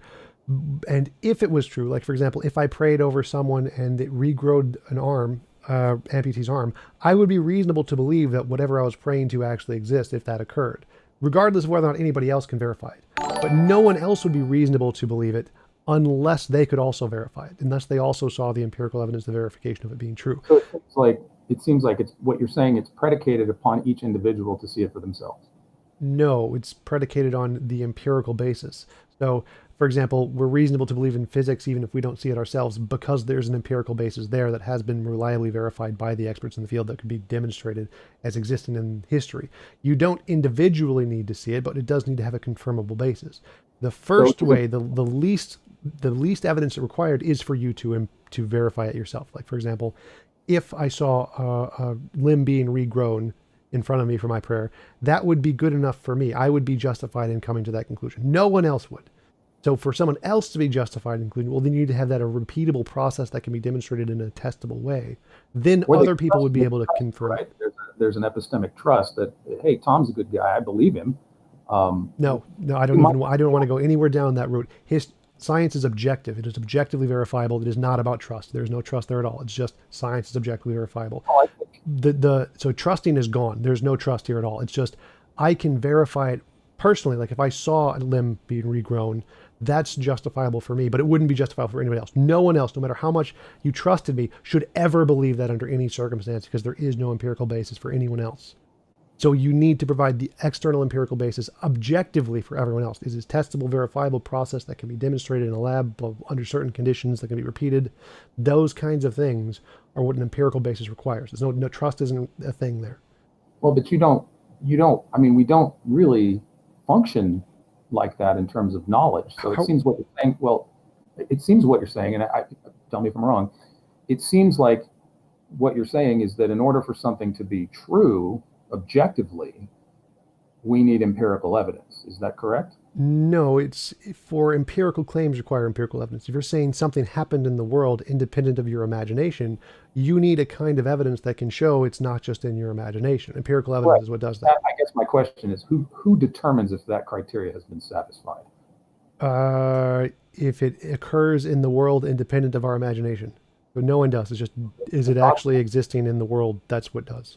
How would you know the exchange between Thomas and Jesus didn't happen as is recorded. That's a burden of proof fallacy. I don't need to. All you need to support the evidence that actually did. That's Okay, the difficulty. we have the cumulative case of history, gospels, the church tradition, the disciples seeing Okay, Jesus. but all that's just the conceptual evidence thing. You don't have the empirical basis there. That's the part that needs to be demonstrated. But we have demonstrated through the testimony of the reliability of the gospels. Testimony is immediately conceptual, so that can't be an empirical basis. I'm sorry, you cut out. Testimony is what? Conceptual. Testimony is just the conceptual part. So that doesn't qualify as an empirical basis. That's just the testimony. That's just the conceptual part. So you can't provide an empirical basis in history. You have to provide an empirical basis today and then infer it happened in the past. I understand. I think I understand what you're saying, that in order to say that Thomas and Jesus really had the exchange that we need, that you're requiring me to have you're placing upon me this idea that I need the burden of empirical proof to demonstrate that's true, correct? No, you just need empirical proof that those kinds of interactions can occur. Well, we have a record of that in history. No, that's not empirical, that's testimony. So all history is testimony. That doesn't count. You need empirical demonstration that people can rise from the dead, for example. If you can show that, then it would be reasonable to infer that testimony was justified. But who is ultimately determining whether or not that criteria is satisfied? It seems like reality determines that. Well, how about this scenario? You could imagine a certain set of criteria for empirical evidence, and then it's presented to you. So it seems like you're just a priori rejecting the testimony because you're saying it's just conceptual testimony and not actual empirical evidence. You're making a distinction that cannot finally be empirically tested as I see it. I don't know what you mean. So testimony is just words, just things in people's imagination. Empirical stuff is things we can demonstrate. So there's a difference. I'm sorry, I'm talking over you. I'm sorry. There's a little delay, and I'm not meaning to talk over you, Tom. No problem. So conceptual evidence is things in our imagination. I think this. I imagine this. I saw this. Empirical evidence is things we can demonstrate testably, reliably today in a lab. But it's not the I saw. The I saw is gone. All people are gone. All testimony is gone. It's a demonstrable test that exists in reality. But lab people see things happen and they give a testimony. Yeah, but their testimony is irrelevant because you can do the test on the lab. The testimony doesn't matter. I would still be an eyewitness to my own test, and so would anybody else that does the test. How do we know that any of them are telling the truth? Because we can verify it in the test in the lab. Okay, so but do you see the conundrum here for me is you've kind of separated conceptual evidence from empirical evidence. Yeah, because they're separate. Like literally, if someone in the history 1,000 years ago said, I can do an experiment with acid to melt gold or whatever, we can just go in the lab and verify it today. No problem, done. Okay, it's reasonable to believe what he said. Just, okay, we're good. But can you give an empirical distinction for your definition of conceptual, because you lumped the gospel empirical distinction, yes. Yes. So what? Conceptual is the things that cannot be verified in the lab. There isn't, we don't have that thing. Those are the things. Empirical are the things that we can do it. Conceptual are things that are just in our imagination that we can't do it. No, I'm saying, how do you know that you're properly labeling the testimony in Scripture as being conceptual? How do you know that that's correct? They're words. All words are conceptual. All ideas, all thoughts, all spoken word, all testimony, they're all conceptual by definition. Like, I don't know what you mean. So whether I see Jerusalem in 10 AD or 30 AD, or whether I see Jesus in 30 AD. Yeah, those are both conceptual. Resurrected. So you're saying, but you are conceding that there is actual historical fact in the Gospels. Yes, so there's two kinds of evidence. You have conceptual evidence, which is the testimony, and the empirical evidence of like the building blocks of Jerusalem and Israel and stuff. So there's two things there: the conceptual testimony in addition to the empirical basis. You need both of those things. They're separate things. We're talking about you agreeing with the idea that Jesus existed as a man. Yes. Isn't that just conceptual? All testimony is conceptual. It all starts as conceptual. So all historical books, all written documents, all accounts that are spoken, those are all conceptual in and of themselves. And then they have an additional thing to them in addition to the conceptual thing. So how do we get out of conceptual evidence to historical evidence about the person of Jesus himself? Not talking about the God stuff, but the actual idea that Jesus existed. Because primarily, there's no archaeological artifacts of his existence. but yet you accept it based on what you are saying is merely conceptual evidence from the text. No. It's there is conceptual evidence, and then there is also empirical evidence. Just like the example I said, if I saw a dog, that's conceptual Oh, testimony. but I'm talking about the person of Jesus. Right. So it's the exact same. I saw Jesus. I saw a dog. Exactly the same epistemically. They're treated the exact same on evidential warrant. So, or imagine if I lived 2,000 years ago, said I saw a dog, or somebody did. So these two claims, we assess them the same way. There's a conceptual claim. I saw X. And then we look, is there an empirical basis to support X exists today? Like Okay. dogs exist today. So it's Yeah. reasonable to infer that, yeah, okay, there's an empirical basis there. And in addition to the conceptual testimony, that is a reasonable claim to believe. So the same Okay. applies to Jesus. Like, do we have examples of humans today? Yes, we do. So it's reasonable to believe that based on the testimony, the conceptual evidence, in addition to the empirical evidence, we have humans today, that there was a human in the past who was named Jesus. But you stop short of accepting the testimony of Paul and the disciples about the resurrection, correct? Again, so testimony cannot work for empirical evidence or for empirical claims. So anything, testimony is only good to justify conceptual claims. So I am imagining a unicorn, perfectly reasonable. I claim a unicorn exists. No, you can't justify that. So again, the criterion here is that you need, for historical claims to be reasonable to believe, you need both the conceptual testimony and an empirical basis. The testimony of the Paul and all the disciples is just testimony. That isn't good enough. So you need the testimony plus the empirical basis. Like if I said I saw a dog, we have the testimony of the gospel guy who saw a dog, plus the empirical evidence today, independent of the document, that shows dogs exist. So Okay. just the document, nothing in the document can ever be evidence of miracles or dogs. Nothing. What, You need the what would- document plus the empirical evidence today. what would be, in a nutshell, if you want to share, what would be your take on how Christianity got started? If, say, Jesus didn't resurrect, or we can't test that, what do you think is the historical bedrock of how Christianity began in the first century? Same way every religion began. I mean, how do you perceive it? How do you see it? People like to believe stuff that makes them feel good, and they said something that made them feel good, and so it got adopted as a belief system. And can you test that? Yes, we see that happening all the time today. No, with Christianity specifically. No, can you don't need, test again, so the your testing, the empirical evidence does not need to be with the specific example. So when I said I saw a dog, I didn't show any empirical evidence of that particular dog. I just showed empirical evidence of the class of things called dogs. So Mhm. I can empirically demonstrate this phenomenon of people believing things that make them feel good occurs. So it's reasonable to infer that phenomenon occurred in the past in the case of Jesus.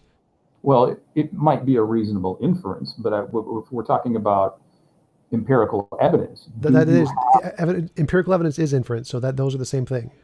but inference seems to be what you're referring to as conceptual. I'm inferring something. I'm conceiving something. No. So we take the combination of the two. Like I saw a dog. We have the testimony of the dog in the historical document. That does not prove dogs exist. That's not evidence of dogs. That's nothing. That's just someone imagined that they saw a dog. Then we show today we can scientifically demonstrate dogs exist, their taxonomy, phylogeny, genetic makeup, etc., etc. So we have those two combinations of things, and then we can make an inference from the empirical evidence of dogs back to the fact that they saw a dog.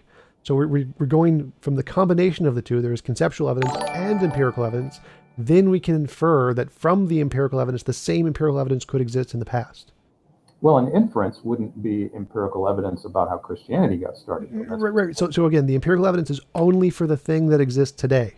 So the empirical evidence is only for the dogs as a class. Then we infer they happened in the past.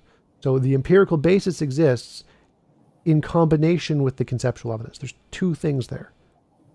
So your claim is that all religions start in this way, therefore it's reasonable to believe that Christianity started this way, and that's enough for you? Is that what you're saying? I don't want to that you're saying that I can do a comparative religion study and determine that all religions. Well, no, I didn't say anything about all religions. I just said there is a belief. Humans have a tendency to believe things that make them feel good, and they are false, even if they are false.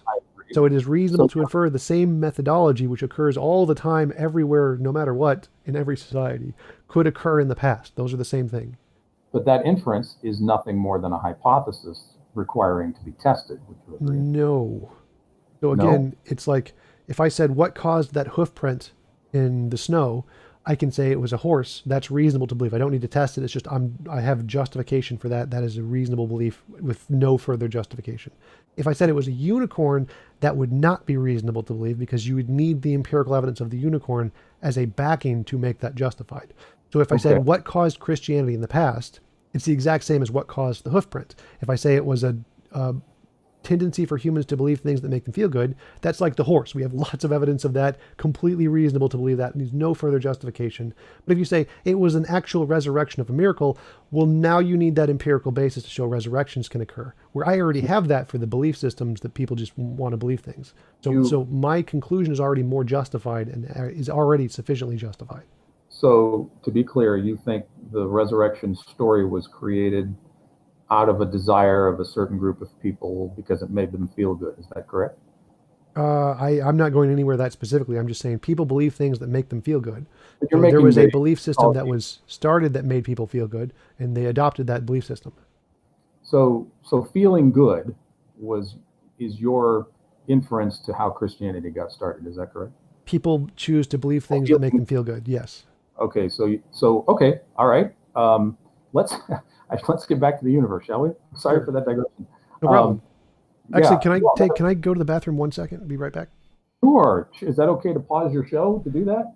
Yeah, you can just like sing, do a song and dance for people, just keep them entertained. We'll be good. People still watching me? Yeah. Hi, everybody. Welcome to the show. I'm Dan. I've taken over for Tom as he goes for a restroom break. I hope everybody's doing well. I can't see comments, unfortunately, so I'm kind of talking into the microphone and can't get any feedback. I hope you're well, and I hope you've been enjoying the conversation. Thank you for sticking with us for an hour and 20 minutes. Tom will be right back. We're in a little intermission right now. My name is Daniel Ray. I am co-author of The Story of the Cosmos, How the Heavens Declare the Glory of God. I work for Watchman Fellowship here in Arlington, Texas. It is a ministry dedicated to helping the church understand non-Christian ideas and world religions such as Islam, Jehovah's Witnesses, and Mormonism. I've been in apologetics formally since 2014, where I got my master's degree at Houston Baptist University. Under the tutelage of Dr. Michael Ward, I did my thesis on the imagination, Narnia, and cosmology. And so here I am with Tom, enjoying the conversation, a very spirited, insightful conversation. I like Tom. We've chatted once before at the end of June, and he invited me back. And we have just now gone to intermission. We were talking about evidence and the Gospels. And now in part two, we're going to mosey on to talking more about how we know science and the nature of the universe. So thank you for bearing with us. Thank you for listening this far. And I'm sure Tom will be back very shortly. Just let him know in the comment section, I've gone to get a coffee refill. I'll be back in 30 seconds. Thank you. I wish we had hold on music, but I don't. Maybe Tom does. I'll be back in a minute.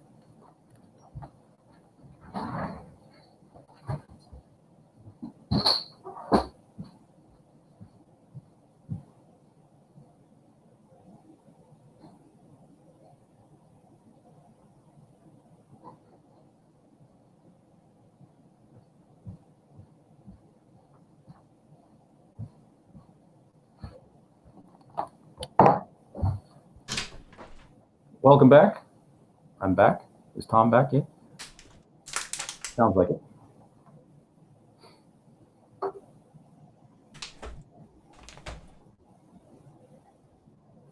All right, I gave a brief bio to everybody. I hope they were mildly entertained by it. All right, I'm back. All right, so I went and refilled my coffee as well, so we had a little intermission. Yep. All right, you ready to go? Yep. Okay, so round two, here we go. We're talking about the nature of the cosmos, how we can know what we know. These are my ideas coming from a theistic Christian perspective, of course. Tom, stop and offer color commentary anytime you want to. I'm more than pleased to discuss and stop anything. So this is from cosmologist Frank J. Tipler, a book he co-authored with John D. Barrow back in 1988 called The Anthropic Cosmological Principle. Basically, this is the Bible of fine-tuning. This is what really got fine-tuning, the idea of fine-tuning in the universe going, gave it some intellectual grist, and it took off from there. But in 1988, so far as I understand, Dr. Tipler was not a Christian, And this is what he and Dr. Barrow had determined about the constants and quantities in nature. He says, we have found nature to be constructed upon a certain immutable foundation stones, he calls them, which we call fundamental constants of nature. As yet, we have no explanation for the precise numerical values taken by these unchanging dimensionless numbers. They are not subject to evolution or selection by any known natural or unnatural mechanism. The fortuitous nature of many of their numerical values is a mystery that cries out for a solution. This is from 1988. Tom, thoughts? Not really. I mean, like I agreed, we just haven't discovered what the fundamental constants, why they are the way they are. There's lots of different possibilities, though, so it's not really. And I understand you had a wonderful conversation with Dr. Barnes. Yep. Yeah, great guy. Dr. Barnes is the author of 2 books and a guest author in our book, which is in the middle there, Story of the Cosmos. Luke has a wonderful paper you can access there. I wish you could click on that link, but that's the link if you want to check out Luke's paper. It's quite easy to read, very detailed. He does not make a religious case. Luke is a Christian. He lives in Australia. But his official paper there on archive.org is not coming at it from a Christian perspective. He's just looking at the science of fine-tuning. And so from his paper, this is just some of the foundation stones that Dr. Tipler was talking about. These are some of the constants and quantities that many of your listeners, or I'm sure you are familiar with, Tom, things that we have discovered in the universe. And these are pretty much widely accepted, with the idea that the Hubble constant always seems to change a little bit, the cosmological constant, the energy density of our universe, the speed of light, the gravitational constant. These are all things, the mass of the protons, et cetera, et cetera. These are all things that have been discovered that are pretty much beyond dispute in terms of the nature and the structure of our universe. Any thoughts or comments on these? Well, I just say that there's many different explanations for what caused them. Like, we don't have any verified explanation yet, but there's lots of possibilities, and there's many natural ones. Like, for example, I forget what it's called, not the theory of everything, but there's another one. The grand unification theory. Or the toe. Just think body parts. No, because there's the theory of everything, where one explains all of the different things of the universe. Then there's the grand unification theory. The grand unification theory shows that like the weakened electromagnetic force, when at high enough temperatures, actually converge to be the same force. And the grand unification theory shows that all of the fundamental forces will eventually converge at a high enough temperature to be the same force. And it's possible that the same principle could apply to all of the constants, and that they will all be unified or grounded in a specific law, one specific law that we just haven't discovered yet. So you and I think I am not a physicist. I do not have the mind of a Dr. Barnes. I just play with physics and enjoy the discussion about what I do understand. But I think, Tom, you and I are in concurrence about this data. There's really no question about this stuff. I mean, other than I don't understand all of it. These are fundamentally accepted by most physicists and cosmologists. Would you agree? I think we agree. Yeah. Yeah. Now, the Hubble constant changes. It seems to change a little bit. There's discussion about variations in the Hubble constant. But other than that, these are pretty much indisputed things. Now, these are just the scientists that Dr. Barnes cites. Again, this is in the study. You can look at the link there if you want to follow up. This is right off of the paper. These are the people. Now, Luke is not saying that all of these individuals accept the religious connotations of fine-tuning. He's just simply saying that as scientists, they agree that this data that I just showed is solid. I mean, there's no, you can, as Tom has been saying, you can perform experiments independently in other labs, wherever you are, in Sweden or Spain or Brazil. You can do these experiments to get these values, and you will always get them. And so that's not in dispute, and that's all I have that up there. Would you agree, Tom? Yeah, except you can't do it in America, because America has Trump laws and they stifle scientists. But other than that, other than America, everywhere else you can do it. Well, now, yeah. Well, the idea, though, did you know there was going to be a sort of a Large Hadron Collider in Texas? Yep, and it was canceled. Yeah, I actually knew a guy who worked at the, I forget what it's called, but one of the facilities that was shut down, and was going to work there. So yeah, I know a physicist who was going to work there. Yeah, it's right up the road from where I'm at. Well, not right up the road, but yeah, the ditch is still there, as I understand it. So I don't know what's become of it, but anyway. There's consensus on this data. We're not saying anything controversial. This is widely accepted in science. Now, what is controversial is where these come from, and that's where we'll probably deliver. Now, I want to point this out about Dr. Tipler. Um, this is in 1994, about 6 years after. I don't know when he became a Christian, but this is in his book from 1994 where he talks about his conversion. He says, when I began my career as a cosmologist some 20 years ago, I was a convinced atheist. I never in my wildest dreams imagined that one day I would be writing a book purporting to show that the central claims of Judeo-Christian theology are in fact true, that these claims are straightforward deductions of the laws of physics as we now understand them. I have been forced into these conclusions by the inexorable logic of my own special branch of physics. What do you say about that, Tom? Special pleading, because nothing in physics shows there's an absolute beginning. It just shows there's a beginning to the known stuff. So no physicist, as far as I know, the consensus is that it doesn't show what Christianity is asserting happened at all, unless you're just Yeah, ambiguating with the words. I would kind of agree that I would say, I would add my own thing here and say that I don't think that these numbers get you to Jesus exactly.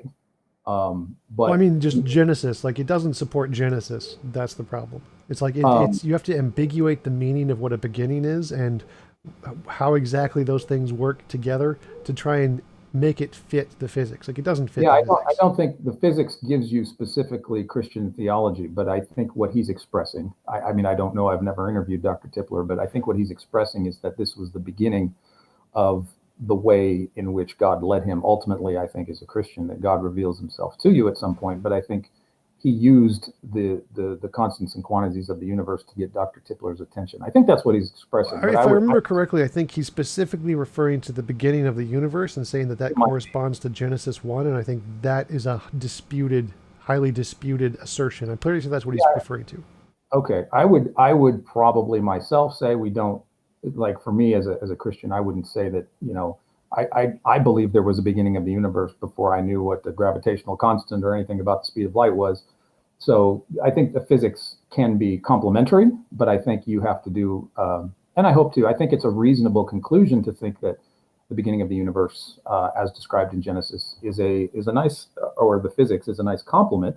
But to get there specifically from physics, I would start with scripture and then look out. Some people go backwards from nature, and that's a long ongoing discussion as well. But just an interesting note that he attributes his study of physics to becoming a Christian. Now, this, Tom, I think I would love your opinion on this. This is Michael Polanyi again. This is a great book about personal knowledge, and Polanyi in this book talks about the personal aspect of being a scientist, being a human being and being a scientist. And we talked about this earlier, and I'd love your input on this. Polanyi suggests, you can destroy meaning wholesale by reducing everything to its uninterpreted particulars, the small parts, the smallest constituents of our physicality at the quantum level. By paralyzing our urge to subordinate one thing to another, we can eliminate all subsidiary awareness of things in terms of others and create an atomized, totally depersonalized universe. In other words, he's critiquing the idea of reductionism here, where we reduce everything to its smallest parts. He says, in it, the pebble in your hand, the saliva in your mouth, the word in your ear, all become external, absurd, and hostile items. This universe is the counterpart of the cosmic vision, with despair taking the place of hope. It is the logical outcome of utterly distrusting our participation in holding our beliefs. Left strictly to itself, this is what the world is like. Translated, I think what Polanyi is saying is that if you take modern physics and its tendency to atomize and reduce everything, he's not saying it's wrong to study quantum mechanics. He's saying that if that's all there is, then everything is really just a composite amalgam, as Bertrand Russell said years ago, accidental collocations of atoms without purpose or meaning. And Michael says that if you reduce everything to this, that you reduce the human person as well, and everything, including our distrusting our participation as scientists and participants in the world, reducing ourselves to atomizing ourselves, causes everything around us to be mostly empty space and the void. Do you think that that an atomization of the physical world reduces the human being? No, because that doesn't eliminate the human being. Like the fact that we are atoms doesn't mean we're also not human beings. So if we look at it from purely an atomic standpoint, then this is not a water bottle. It's just a bunch of bosons and gluons. But Hmm. The water bottle still exists. It's not like it's not a water bottle just because it's bosons and gluons. It's just you're looking at it from the wrong perspective. Um, Classes of things like meaning and value and purpose are only relevant on larger scales, like how water bottles are only relevant on larger scales. The fact that we're made of only those atoms doesn't make us add or take away anything. It's just the thing we're made of. If value is only relevant to higher macro scales, then the fact that micro scales don't have it is irrelevant to whether or not we have it at macro scale. So it doesn't eliminate value or anything. It just says it doesn't exist at that scale. Yeah, it's not a critique of what physics studies. I think he's critiquing the philosophical implications of discovering that we are. Right, that's the part I'm rejecting. So I'm saying even if we are nothing but bosons and gluons, that does Hmm. not add or take away any value because value is something that only exists on a macro scale. So even if it doesn't exist on a micro scale, just like water bottles don't exist on the gluon scale. There is no such thing as a water bottle if you're just looking at gluons and bosons. But if you Hmm. look at the macro level, there is still such a thing as a water bottle. It is still a discrete Hmm. individual collection of things that interacts with the world in a separate way. So value and morality and purpose can all exist on the macro scale regardless of what happens on the micro scale. So even if we do reduce to just gluons and bosons, that doesn't eliminate or change the value of what happens on the macro scale. Okay, I would conceptually, I would agree with you. Just because I know I'm made of atoms uh, doesn't take away my hope per se. But that does raise you do raise an interesting question. First of all, let me make sure I understand you. You're saying that the study of physics at the very small level, because it seems to be atomized in just quarks and gluons and all this stuff. You're saying just because that's true, it doesn't mean that on the bigger scale of our day-to-day interactions with one another, that life is meaningless. Is that correct? Sort of. So I'd say it's kind of like the law of gravity. Law of gravity is 40 orders of magnitude weaker than the law of the strong and weak forces. So it just Right. doesn't affect things on the small level. Like it has essentially no effect on most small things or no measurable effect. So I would say that morality and meaning could be like the same kind of a thing. It has no effect on gluons and bosons. Like they don't have any noticeable recognition of morality, but it Okay. does have an effect on the larger scales of macro human interactions. So the Hmm. fact that it doesn't exist on the gluons and bosons level, and that's all we're made of, no souls, just matter and motion, just gluons and bosons, does not detract from the fact that we can still have value and objective moral values and purposes, meaning on the macro scale. So the fact that something reduces to a smaller particle and that smaller particle doesn't have a particular property doesn't tell us anything about what properties the larger macro system can have, which is a composition division fallacy. Okay. Would you say then, moving out from the subatomic structure, that all of our concepts, ideas, meaning, purpose, um, all of those things that are integral to what it means to be human and alive, ultimately emanate from particles and forces? From what? Particles and forces, the lowest level of Yes, existence that we know yes. of. I'd say they are ultimately comprised of particles, just like the sun is ultimately comprised of particles, but the collection of things has a much different effect than just particles. So, for example, the sun has a much stronger gravitational effect than a particular hydrogen atom, even though the same physics that applies to the hydrogen atom also applies to the sun.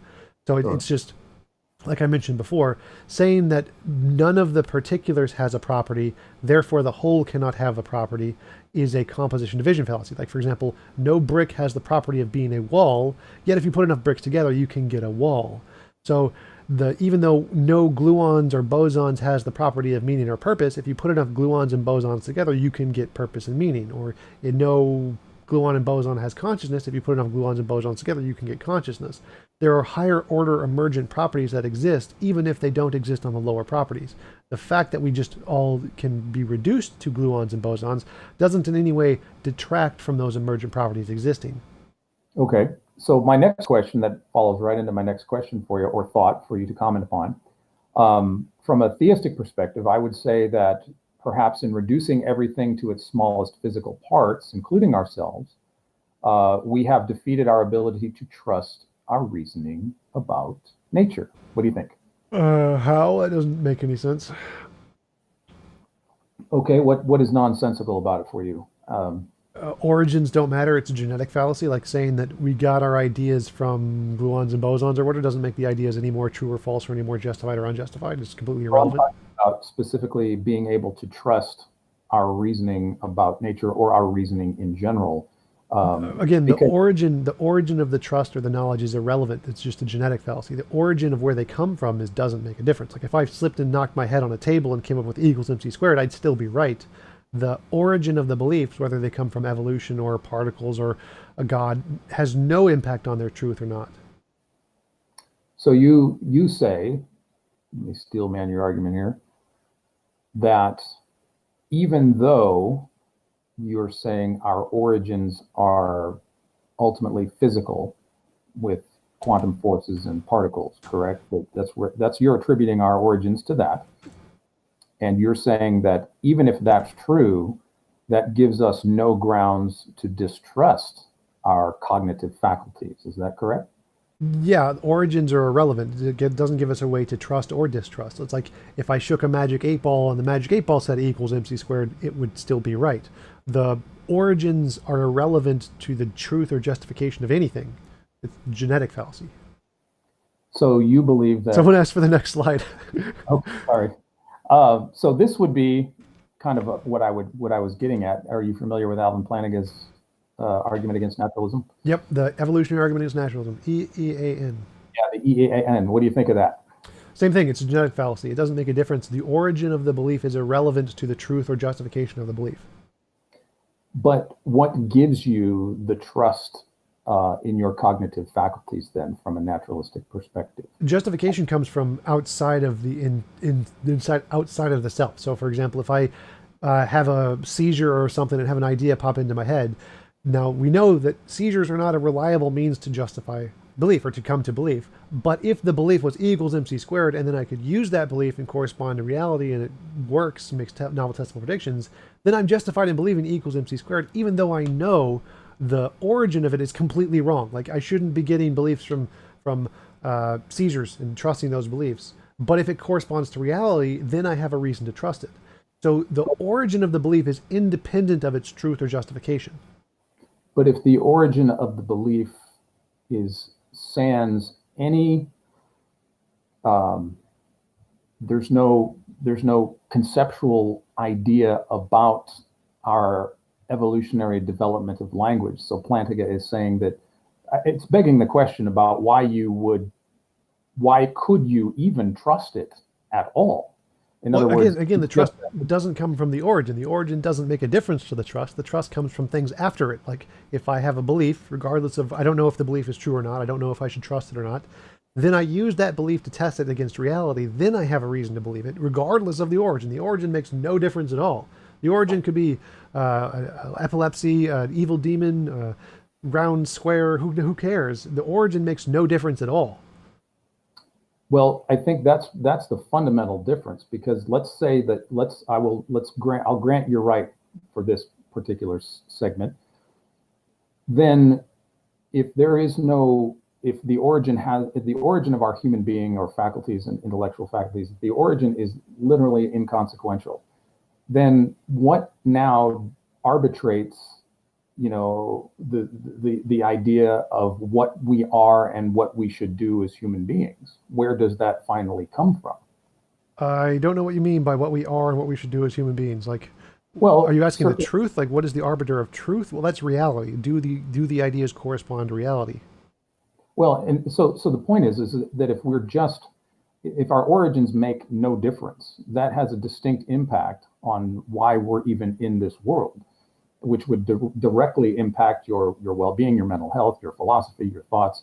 Your origin as a human being absolutely does have an impact, because I think I'm just looking at the difference between, let's say, the choice between being created in the image of God and being an accidental byproduct of evolutionary and physical forces.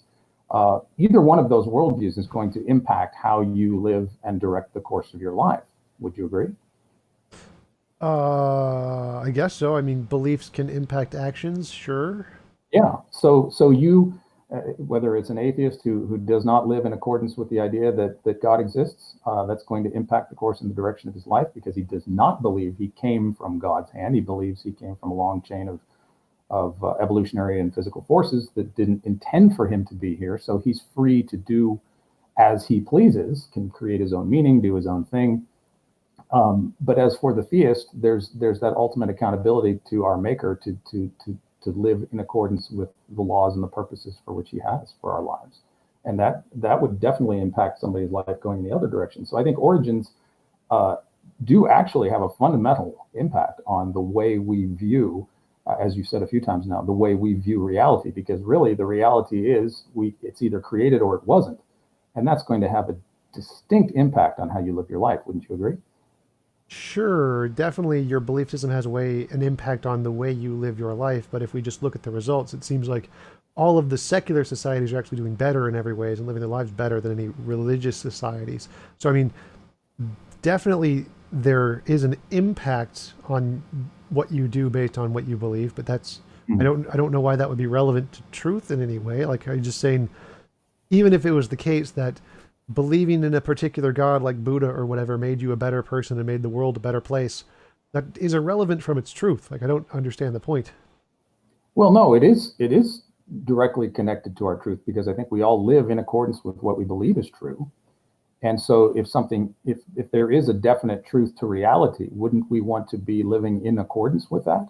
No, because I mean, I believe I know that eating meat is wrong. I just eat meat because I like meat. So I don't act in accordance with what I believe is true about reality. I act in accordance with what makes me feel good about reality. But that's, Okay. but that, Okay. but I still am not seeing your point here because the way we act is irrelevant to truth. It's just, No, it's a no, I don't. consequence of truth, but it doesn't affect the truth.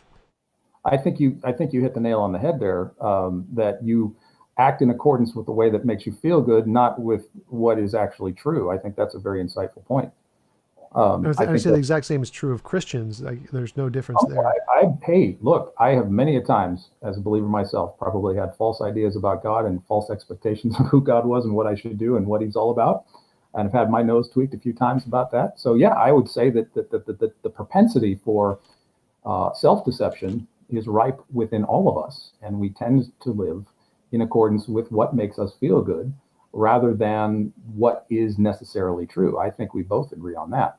The fundamental question would be that, getting back to your comment about origins, that I think it makes a huge difference whether you think you were created or whether you evolved, whether the world was created or whether the world happened as a long final one element in a chain of infinite causes. One is personal, one is impersonal. Let me ask a clarifying question. By huge difference, like it makes a huge difference on how we live, but it makes absolutely no difference on what the truth is. So when I'm trying to think of what a difference it makes no difference on the truth. The truth is independent of our actions, and so that's what I'm focusing on in the conversation. Like I obviously it makes a understand. difference in how we act, but if you want to look at what actions will lead to the Yeah. best lives, again, secular societies have a better track record on essentially everything. Well, you first of all, I think secular societies are still sort of on borrowed capital from Christendom, especially in Europe. I know Europe maybe is a lot more secular, of course, than perhaps the United States in terms of cultural, but we're still in the monotheistic idea of laws and you know. No, no, no. That predates monotheism in Christianity by quite a lot, and it follows a Well, I'm very just saying that specific our evolutionary track. European Westernized societies are still in the shadow or the penumbra, though it's dying, Well, of this is a false idea most Christians have. Like all of those ideas that came from what was thought of as the Christian society predated the Christian society. It was just a product of well, every society everywhere in the world, and that it follows a very specific pattern of moral progress of how we allow people freedoms based on what the level of technological resources we have available.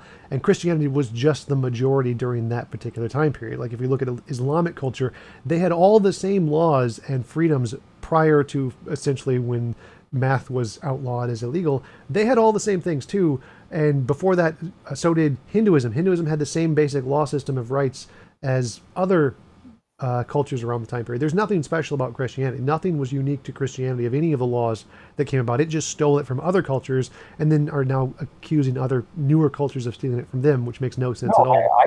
I think the advent of Christianity. If you go back to Moses, Genesis, Moses didn't exist, though. well, that's another conversation we need to have at some point. I'm just going to But go. The consensus in history is that Moses didn't exist.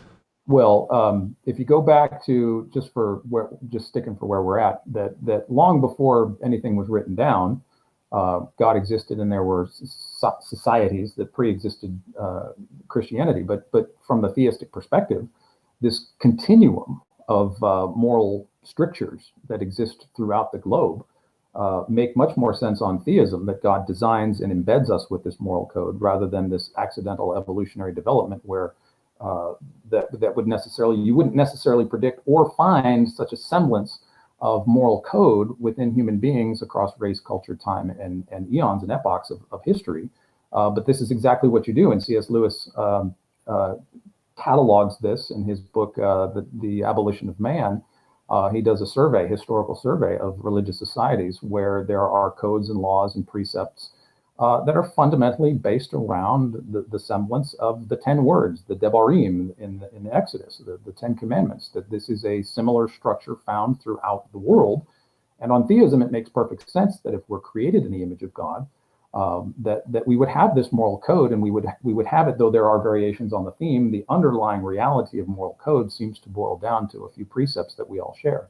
So that makes sense on theism, I think. Well, actually, it makes very little sense on theism. It makes far better sense on evolutionary theories, as that the social constructs we come up with are better for each individual and better for society as a whole. And then religions adopted those same principles. And again, all of the same 10 precepts that came from Christianity and Moses predated Moses, even if he existed, and came about in Hinduism. So, and other, Jainism actually was the first and is one of the most moral systems ever invented, far more moral than Christianity. And so none of those precepts came from Christianity. They all predated Christianity without the idea of a God. And it makes far more sense on evolutionary basis, which is why they keep changing. Like, if God did exist and there was this ultimate being who gave us this ultimate command that is true independent of time, then it makes no sense that we have to keep projecting different aspects of it and changing it in order to accommodate our new moral standard as we gain more resources. So my concept of morality is simply this, and it accounts for the cultural differences that we may have. So when you're 5, your parents tell you don't touch the stove. Now when you're 20, when you get older, when you're a teenager, you can touch the stove. What did the morality change? What's the underlying principle of don't touch the stove? The well-being of the child. So now that the child has the proper understanding, he's an adult now, he knows how to use the stove, he knows how to cook. The prohibition isn't a changing morality. The underlying morality that the parents have is the well-being of the child. That never changes. And so the precepts that we have underlying morality, despite all the variations that we have throughout culture and time, the underlying foundational precepts are God's inbuilt to us what is best for our spiritual and physical well-being. And so that's what never changes. And that's what Lewis is arguing in Abolition of Man, that there are some foundational unchanging precepts. It's never really good to lie. It's not really good to steal. It's good to honor your elders and tell the truth. These kinds of things. That even in a society that recognizes polygamy, you still don't go after Bob's 14 wives because they're Bob's, and there's still this concept of adultery that underlies that, theft, robbery, murder, not killing, but murder. That's to me, that's the concepts of morality that never change. The topical stuff from culture to culture, the different dietary laws and things of that nature, it all really reduces to the well-being of the individual. I mean, that's what law foundationally is for any society, is based on the well-being of the citizenry and the people involved. I mean, speed limits are there for your well-being. Traffic laws are there for your well-being. Health laws at restaurants are there for your well-being. And that underlies every bit of morality. And I think it makes sense that if God created us all, that underlying physical sense of well-being, love your neighbor as yourself, don't do this, don't do that, do this, do that, all of that doesn't really ever change. That's despite all the variations that you would find throughout time and history.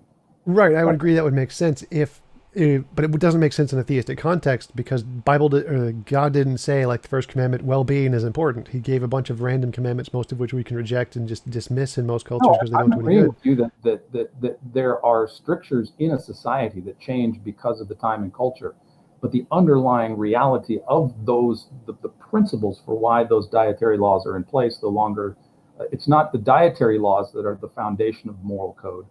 All those dietary laws and anything else, the 634 or 32 commandments, were culturally relevant to a people in a time, excuse me, in the ancient Near East, 2,000, 3,000 years ago, 4,000 years ago. Um, and the underlying moral code never changes, though the cultural norms and practices do. And so that's what I think oftentimes gets missed in the discussion, is that the particulars that change over time is not morality changing over time. It's cultural norms and strictures that do, but those underlying, the bridge, Well, the that foundation. morality is the principles that we use to guide our actions. So morality is that. Morality is those principles. It is what changes. But that's why you said it made more sense under theism than evolution, where that's exactly backwards. Because I agree with you that well-being is the fundamental aspect of what people consider morality to be. And so, since evolution is about survival and well-being, it is the fundamental thing in evolution that grounds all of evolution, which makes sense why as we change in our moral system, that it keeps going in that one particular direction as that one particular goal. Whereas, and that then it makes sense that religions were going to base it around particular ideas, particular moral principles that they think are important, and then those principles get replaced over time in order to accommodate the one guiding principle that is actually true, which is well-being, which does seem to be grounded wholly in evolution and survival. Well, So it seems to I make think much more sense on the evolutionary model than it does a theistic model. the problem with natural selection is, well, I have it up on the screen here. One of the fundamental problems is the mystery of the language of evolution, the mystery of language evolution, that there is presently no solid evolutionary theory about how language develops. And so I'm not sure I agree with that because there, papers there. There's the researchers and who is involved, and there's the link if you want to yeah, check it out. I'm very familiar with this problem, but the problem isn't that we don't know how language evolved. The problem is we don't know in which of the infinitely many ways that it could have occurred did language evolve. So we know exactly how it evolved. Someone made a noise and pointed at a thing, and it was like "err," and then someone else looked at it like "erg," and then they're like, "ah, erg is the thing now," and that's how language evolved. And it But let was me. but Okay, we don't I'm know sorry. of all the particular ways they could have made sounds and all the particular things they could have pointed out to make those sounds, which ones were first. That's the problem. We don't know which things they pointed out and which sounds they made, but we do know they pointed at things and made sounds, and that's how language evolved. But you speaking earlier, I'm talking about, we're still in the morality concept from an evolutionary perspective. I think the modern, it's kind of a modern mythos, is that evolution has this natural arrow of time development from primitive to more conceptual and detailed and more specific, that there's this low to high idea of a one-way direction of our human intellect moral development. And I think that that's not at all something that can actually be supported by the science of natural selection. There is no progress or purpose or telos in a natural selection sort of context in terms of the development of human morality, language, and intelligence. We don't go from primitive to complex. We don't go from building fires to building rockets. That idea of a linear progressive idea of intelligence, morality, and things of that nature, that's the myth. It just can't be supported by science. And so I Well, that's don't. like literally one of the things that has been proven. It's like survivability. The greater survivability is what evolution selects for. So it literally the society who gets the erg language thing will be able to better communicate ideas faster and have Yes, so true. so I don't dispute the survivability. What I dispute is the idea that evolution and natural selection is based on the idea that survivability is a kind of a telos, that it's like a purpose. There doesn't seem to be any difference between the surviving and dying, because there's a lot of death in natural selection as well. And it seems like you could just as easily make an argument for the fact that death is the thing, and surviving really is the anomaly. There's no telos in the natural selection theory that says that survival is the thing, but yet it's made out to be the sort of engine or mechanism that drives evolution and its development forward. And the whole idea of a contingent development from primitive to more technologically advanced is mythical. I mean, that cannot be supported by the evolutionary science. Oh, I think you're confusing again the composition division fallacy, where you say that because when we reduce it to its parts, none of the parts have the property, therefore the whole doesn't have the property. Like No, no, obviously, no. evolution I'm itself saying doesn't give a. there's no evolutionary history of this long, slow, gradual progression of intelligence, moral development, language, and things of this nature. What? Like That's that? not substantiated by any testable empirical scientific data. That's assumed that we've gone from primitive to advanced. That's I the have assumption. no idea what you mean because we can literally look at the old drawings and old cave paintings and old languages and see that they are less advanced than the new ones. They have less capabilities, less diversifiability. They are not as able to do new things. It's like looking at a hammer versus looking at a multi-tool. Like we know that these new languages we have more capabilities than the old languages. They have literally evolved. Making a value judgment between a rocket and a cave painting, Tom, and you're assuming the rocket is superior to the cave painting, and evolution doesn't give you that standard. Yeah, that's correct. Evolution does not give a value judgment. That's what I meant. You said you're the composition division fallacy. The value Paintings, judgment doesn't come from evolution. The evolution is just the composite part, what it reduces to. The value comes from the composition, not the reduced parts. So saying right? that because the reduced parts don't have the property, therefore the whole cannot have the property, is a composition division fallacy. You can't say there is no meaning or purpose or telos just because evolution doesn't give it.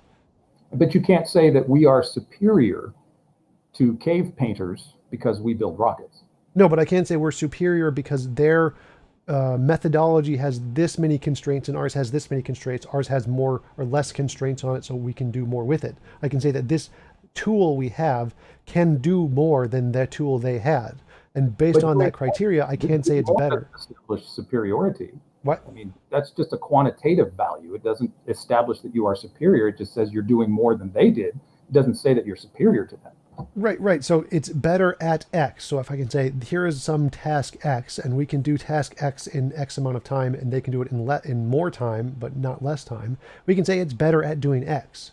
So we can say we have evolved because we can do this task in less time than they did, and we can measure the rate of doing this task and say that, yes, there is evolutionary evidence that we have improved at doing this task, which is what it means to be better. But the task oriented is also making another qualitative assessment that natural selection doesn't give you. What? There are thousands of people that could never grow self-sustaining food or know how to maintain. You know, most of us would be lost without a grocery store.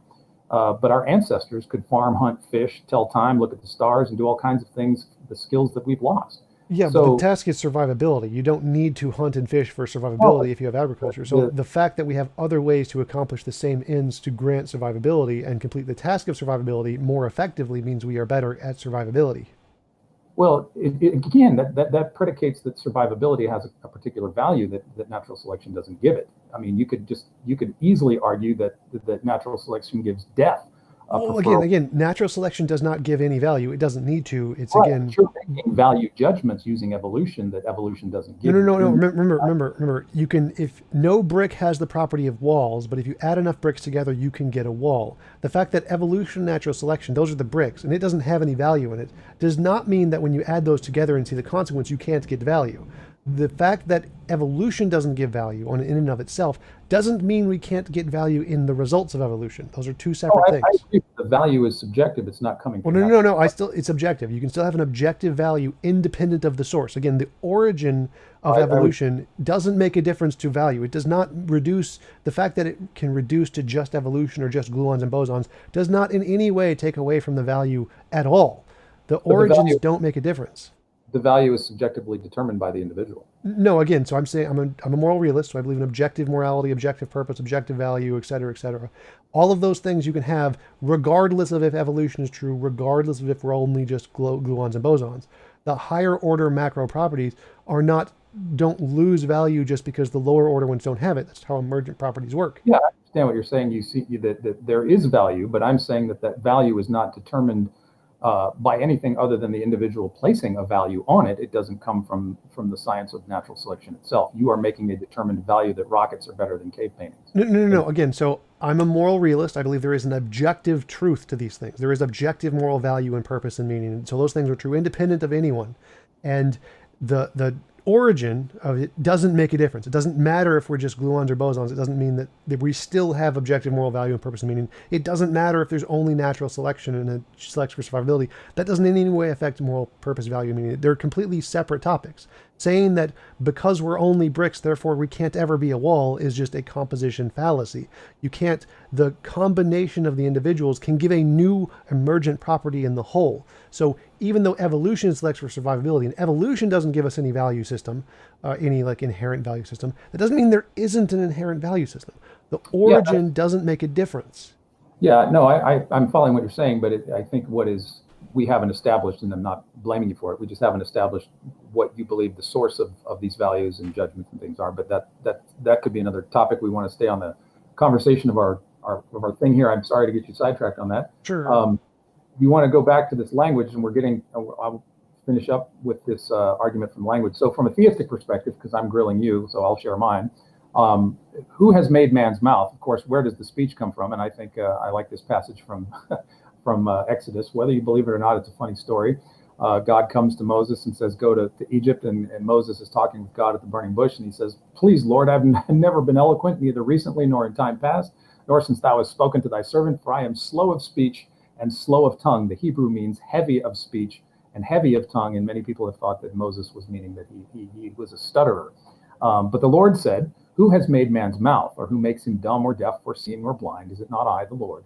Now then go, and even I, will be with your mouth and teach you what you are to say. So from a theistic perspective, I believe language ultimately comes from the Logos, from God himself, who's created man's mouth and has breathed into us our ability, our intelligibility. That's my 2 cents on that. I would say that again, it's a nice hypothesis, and I think that until you can demonstrate with some way to differentiate imagination from reality, we have no reason to conclude it's just not imaginary. So yeah, it gets back to I wanted to read something because I just wrote this for a book I'm writing. Go ahead. It's that here it is. Any archaeological, there is the scholarly consensus of experts in all of the relevant fields have evidently shown that most of the relating stories to be false or mythological, including Exodus, Moses, Abraham, Isaac, Jacob, Sarah, Cain and Abel, Daniel, and many others, including the global flood, the Tower of Babel. All of those are considered to be mythological, and there's references for each of these. If you just go to essentially, well, the Wikipedia has lists of references, academic references that show the consensus in all the fields that all of these things are mythological. None of these actually happened. So the referencing like Moses and saying that that's where you believe language came from is going to be difficult if Moses didn't exist. Sure. But I'm not saying that language began at this verse. It was just a reference to that God created human beings with language and intelligibility. I'm not saying language started here. This was just God saying, who has made man's mouth? But the existence of all of those things sounds like another topic that we could cover. I'm not prepared today to defend the historicity of the Old Testament, but maybe that's another talk we could talk about. Sure. If you want to, I'd be up for it. On the topic of the universe and mathematics, we could keep going. That's something, if you want, we can talk about in the future if you want another topic on the Old Testament. This is Bertrand Russell about mathematics. What do you think of this quote? He says, rightly viewed, possesses not only truth, but supreme beauty, cold and austere like that of sculpture. Without any appeal to any part of our weaker nature, without the gorgeous trappings of painting or music, yet sublimely pure and capable of a stern perfection such as only the greatest art can show. The true spirit of delight, the exaltation, the sense of being more than man, which is the touchstone of the highest excellence, is to be found in mathematics as surely as in poetry. Dr. Russell, I don't think he was Dr. Bertrand, seems to disagree with your perception that we created math. What do you think of Bertie's comments there? I'd like to quote Richard Feynman as a response to that. It doesn't make a difference how beautiful your guess is. It doesn't make a difference how smart you are, who made the guess, or what his name is. If it disagrees with experiment, it's wrong. So the beauty is just doesn't make a difference. I don't care. I care about the experiment part. So the truth, it doesn't contain truth. It describes truth. Math is descriptive. It's a language to describe reality, and some of it does and some of it doesn't. It's a language like any other. Like we can have mathematical statements like 1 + 1 = 2, and we can have sentences like I am a human being. Both of those statements correspond to reality, so they're true. We can also have statements that don't correspond to reality, like F = ma × 42. Like that doesn't correspond to reality. It's just a made up equation. And we So can say like I'm a space leprechaun. Like that statement just doesn't correspond to reality. And we can right, also have I'm a self-contradictory statements in both. So I can say 1 + 1 = 7, or I can say I'm a married bachelor. So math, just like English, can have sentences that correspond to reality, sentences that don't, and sentences that are self-contradictory. There is nothing inherent about math that gives it any special properties. It's just a language like any other. just something that we've made up. You think it's a purely created entity. Yes, it's just the first sentence of the classical logic of Stanford Encyclopedia of Philosophy. Just So it's a formal language. how would you attribute the independent discovery of calculus by Pascal and Newton? The same way sentences work. So, for example, some sentences correspond to reality, like 1 + 1 = 2, or I am a human. Some sentences don't, like I am a space leprechaun, or I'm a space leprechaun, or F = ma × 42.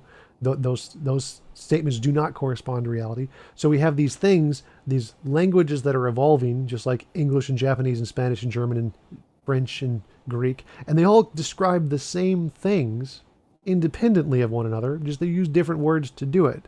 So the Mm-hmm. same language can be discovered using many different ways to get to the same conclusion, and some of them will correspond to reality and some of them won't. It's not really surprising. So you think that language is just you think that despite the discovery that there was nothing there independent of those men to uncover.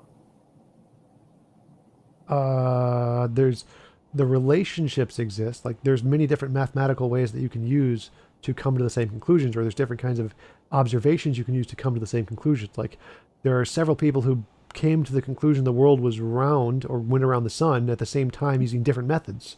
There was the Eratosthenes who uses like little pointy stick shadow method, and there's uh, some other people who just looked at the shadows on the sun or the moon. There's other people who looked at the crossing of Venus and Mars in front of the sun. There's lots of different ways you can come to the same conclusion. It's not particularly special there as long as they describe reality. That's the part that matters. Yeah, it seems to be, I would argue that it seems to be that part of reality includes our ability to uncover truths about it, including mathematics. We discover things. I mean, science is all about discovering what is already there. Would you agree?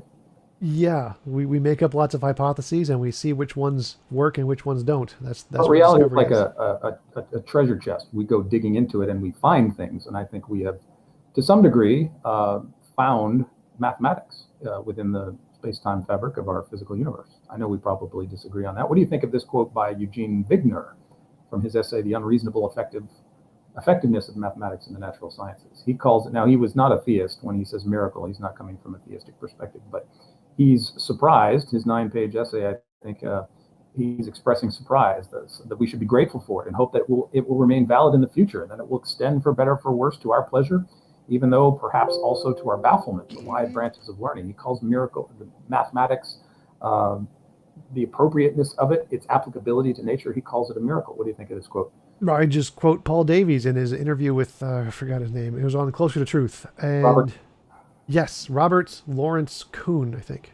Mm-hmm. And he asked him, in that your view, you are distinctly in the minority among at least physicists and mathematicians and scientists that I know, that you don't deny that you are in the minority. And he says, right, I freely admit that most of my colleagues would not agree with me. And he has the same position you were, that mathematics is discovered, not invented. So yes, it's an interesting view, but it's just not supported by the consensus of how people use or understand mathematics. Math is invented, not discovered. Well, I think that's an ongoing discussion. And I think there are, now just because somebody's in the minority doesn't mean it's false, of course. And a lot of minority ideas come about through the dominant scientific paradigm, and eventually through, as you've been saying, testable, repeatable experimentation, that we prove that the anomaly turns out to be reality, or more akin to reality than the paradigm actually was. But getting into this, going from the conception of mathematics, we talked about Sean Carroll last time we chatted, and I wanted to mention him briefly, and then this is kind of the last part of what I had. Carroll says here in this essay, Compendium of Science and Christianity, he says, in our actual world, God is essentially never invoked in scientific discussions. You can scour the tables of contents of major physics journals or titles of seminars and colloquia in physics departments and conferences. looking in vain for any possible mention of supernatural intervention into the workings of the world. Would you agree with Dr. Carroll? Yeah. Yeah, I would too. You don't see that in journals that much. Now, it's interesting. So that's a published essay in this book. And then in February of 2018 on his blog, Dr. Carroll says this, the reason we ask why is he's addressing the essay entitled, Why Is There Something Rather Than Nothing?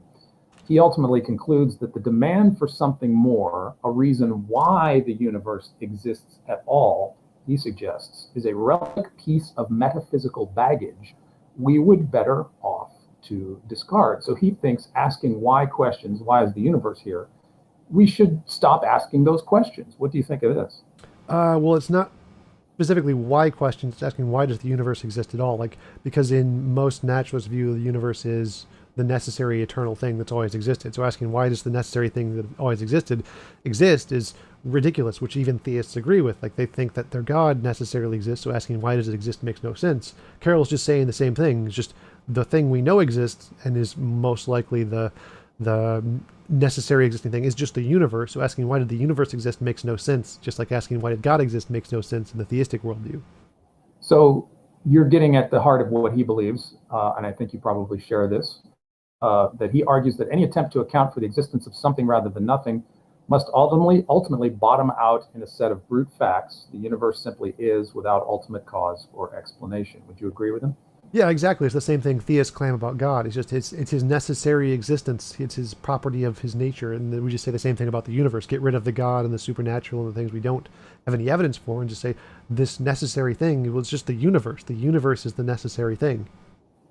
But making the statement that you'd mentioned it earlier, and we'll get into this in a second. You mentioned earlier the idea of the universe being eternal. Is that a position you hold?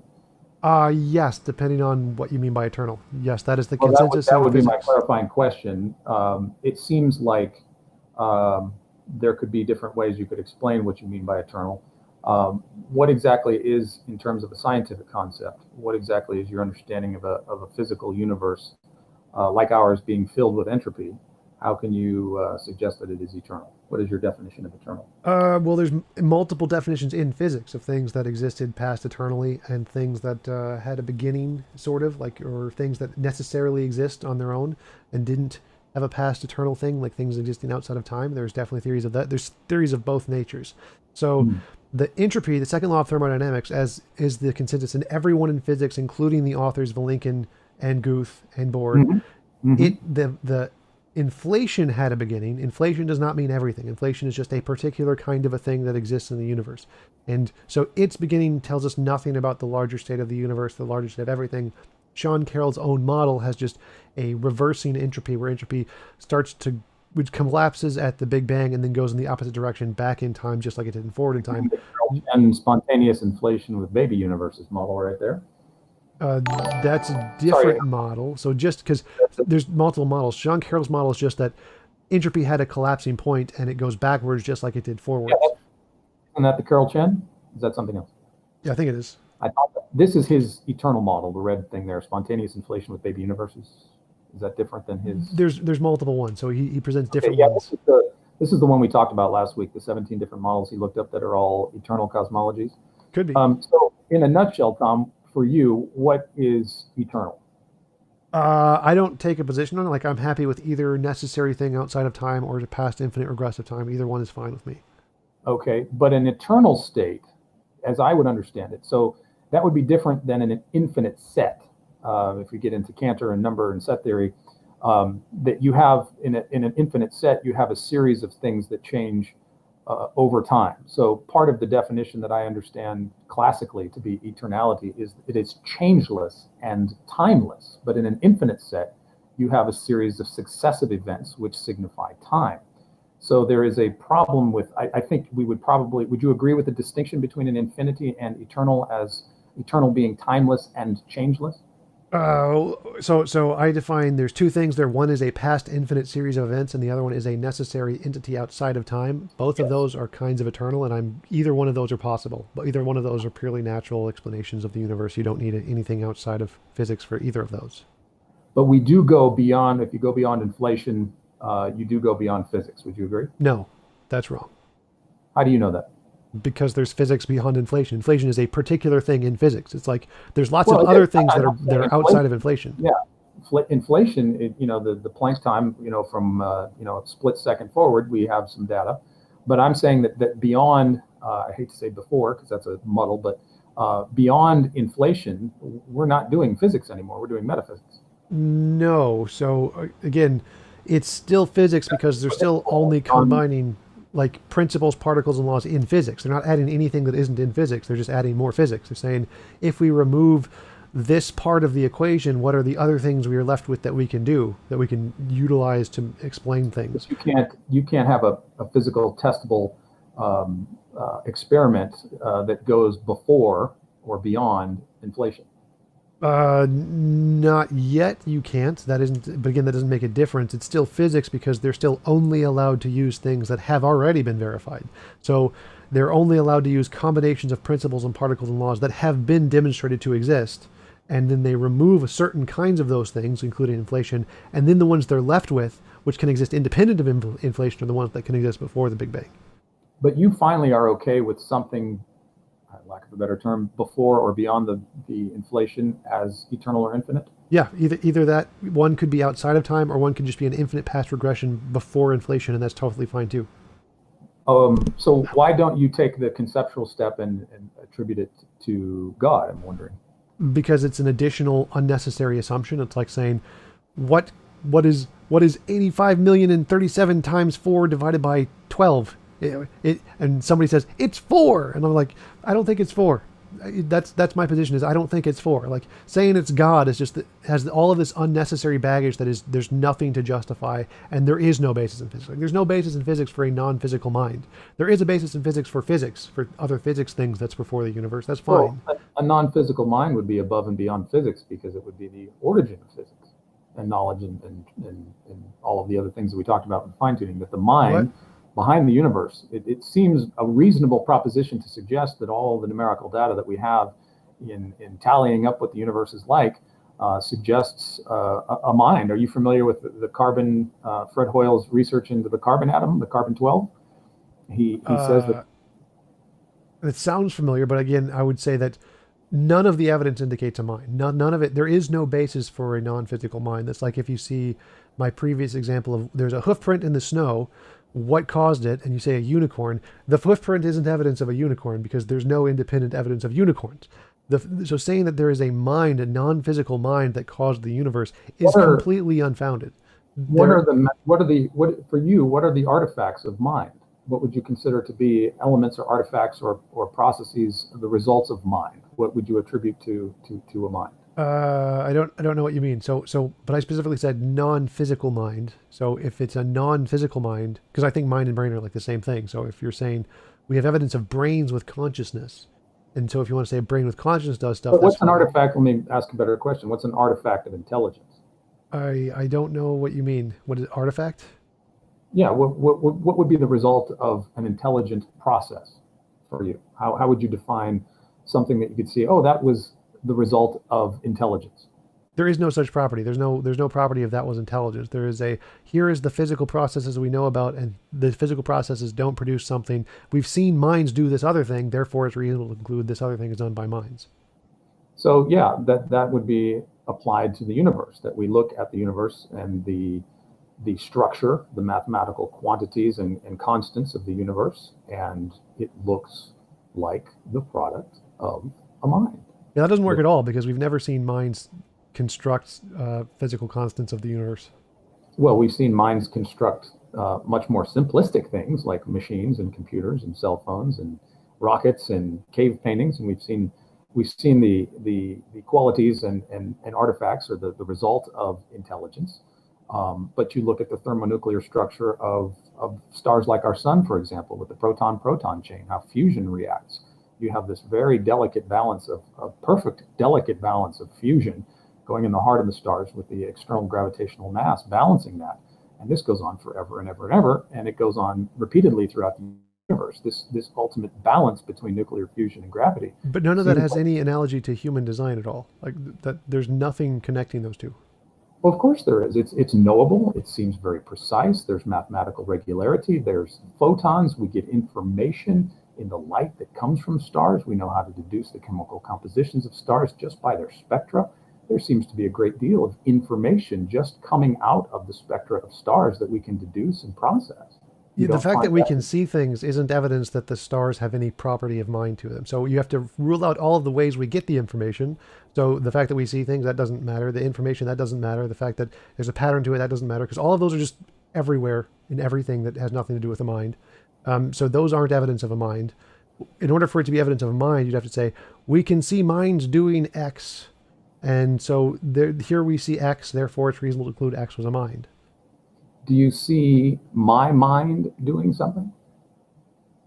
Speaking? Anything? Do you see me doing something? Doing slides, yes. You don't see me though. You don't Yeah, know I'm right. So all I am is just sound waves to you, right? But how would you sure. be seeing me if I turned on my computer and I saw my face there? Let me go back to that. Show screen. I think if you just press, Yeah, I got to uh, get out of the. there There should we be a shortcut key. there we go. Okay, there we are. Hey, I'm back. Yay. Now, the only way I can see you and the only way you can see me are because of photons. I'm just coming to you as a massless particle. What are you Sure. really seeing? Photons. Yeah, so do I really exist? Are you really seeing a mind, or are you just seeing photons? I don't know what you mean by the question, because yes, you really exist and I'm seeing photons. How do I know? How do you know I'm just not a really good hologram? I don't need to know things with absolute certainty to know things, so I can know it just based off of induction and inference. So let's go with the photons. Let's say I exist, but the only way that you're seeing me is through massless particles transmitted from your computer screen, correct? Sure. Where is that image? Where is that information in a massless photon? Because we're not touching anything. We're not each other. The The, light is the, just the coming through. information is Where? just in my head. It's the way I process the photons. So the photon contains no information other than just its physical information.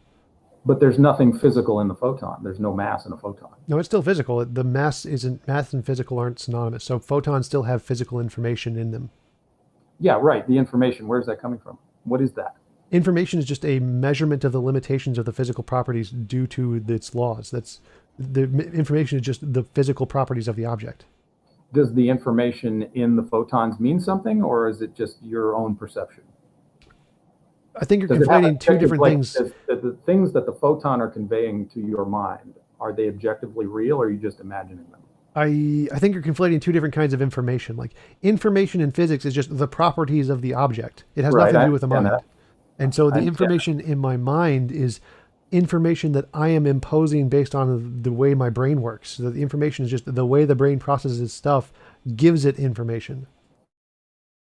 So how do you know that it's not, getting back to what we were talking about at the beginning, that what you're processing is actually true and in accordance with reality? How do you test it? How do you test that? How do you know that you're Inference and not? induction. Hmm? Inference and induction through empirical evidence. So we're back to the idea of empirical evidence, correct? Yeah, that's That how we show things correspond to reality and are not just imaginary. Okay, so, but are you using empiricism to be clear? Are you using empiricism as a kind of epistemology, or like a logical positivism, Nope. or are you using empiricism in a very strict, narrow scientific sense? It seems like from what I've heard so far that you're kind of using empiricism as like, if I want to say something is true, I need empirical evidence. No, it's just That if you want to sounds claim that something exists independent of our imagination, you need empirical evidence or some other sufficient kind of evidence I just don't know of. So if you're claiming something's true by your imagination, like if you said, I imagine a unicorn, I'm reasonable to believe that without empirical evidence. I don't need any empirical evidence for that at all, because it's just a claim about what's in your imagination. Conceptual claims, like I imagine a unicorn, is sufficient by the conceptual evidence of your testimony. But if you're claiming that there is a unicorn that exists in the world independent of your imagination, then you need some kind of evidence of stuff in the world independent of your imagination. So, if okay, so it gets back to the idea of Jesus as God. If Tom, that God did exist, whether it's in Jesus or in some other, you know, non-material mind or some other aspect of that nature, would you, Tom Jump, recognize the evidence for this being as being of God? If it made novel testable predictions that could show it's not imaginary, yes. How would you know that the predictions are, in fact, in accordance with the standards you have about God that you began your hypothesis with? In other words, you set off to test this idea. You got back a certain result.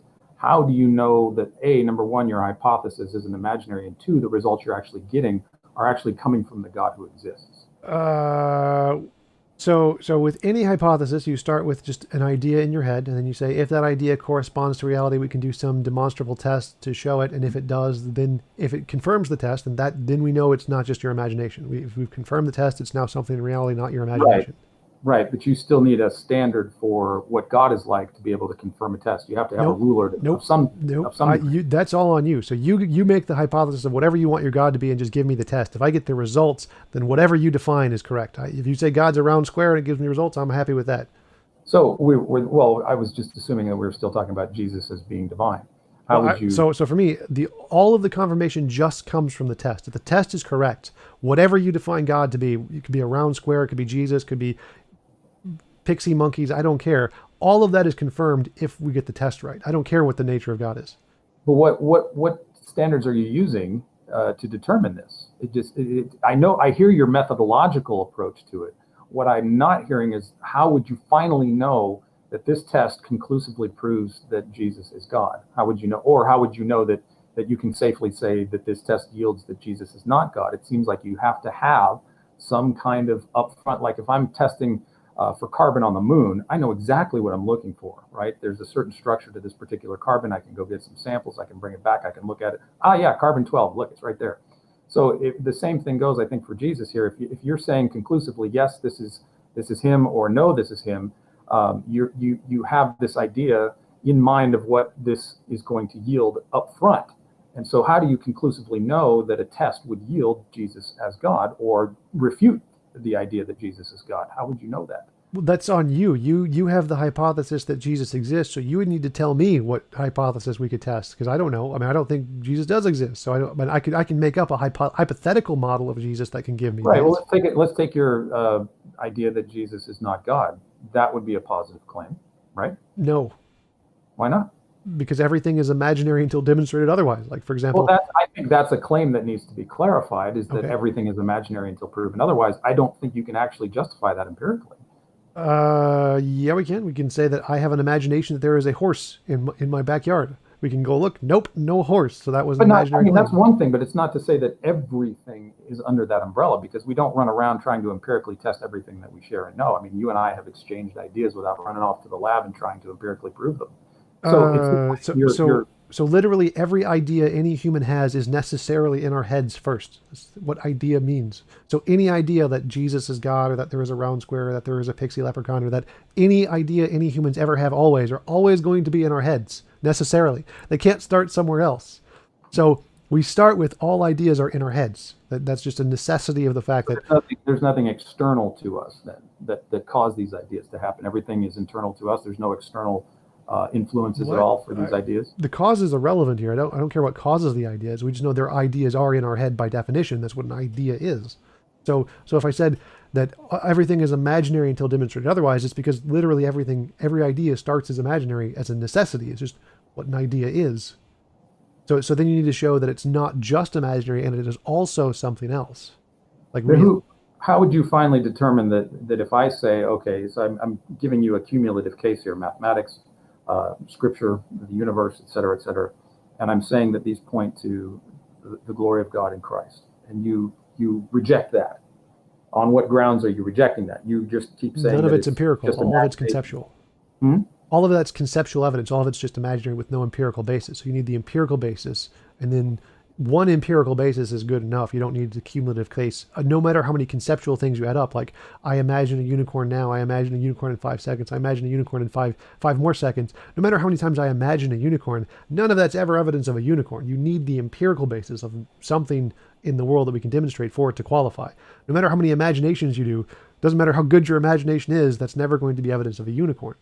And so if you keep presenting a cumulative case of I imagine X, none of that counts as evidence until you actually give the empirical basis of it's outside of your imagination that X. So it's still unclear though what would count for you Novel as testable predictions, always future oh, novel no, no, testable no, no, predictions. that's the methodological approach. I'm That's saying what counts for ultimately me. what You can in make any novel testable predictions you want. I don't care as long as they work. They're fine. You can say we're going to discover a rock that is made of a solid gold brick 10,000 miles down. That would work. That counts. If you want to say we're going to discover on the backside of Mars that it's written that chimichangas are great, that counts as a testable prediction. So you can make any prediction you want. I don't care. If it works and it's something we don't know about yet, then it's evidence.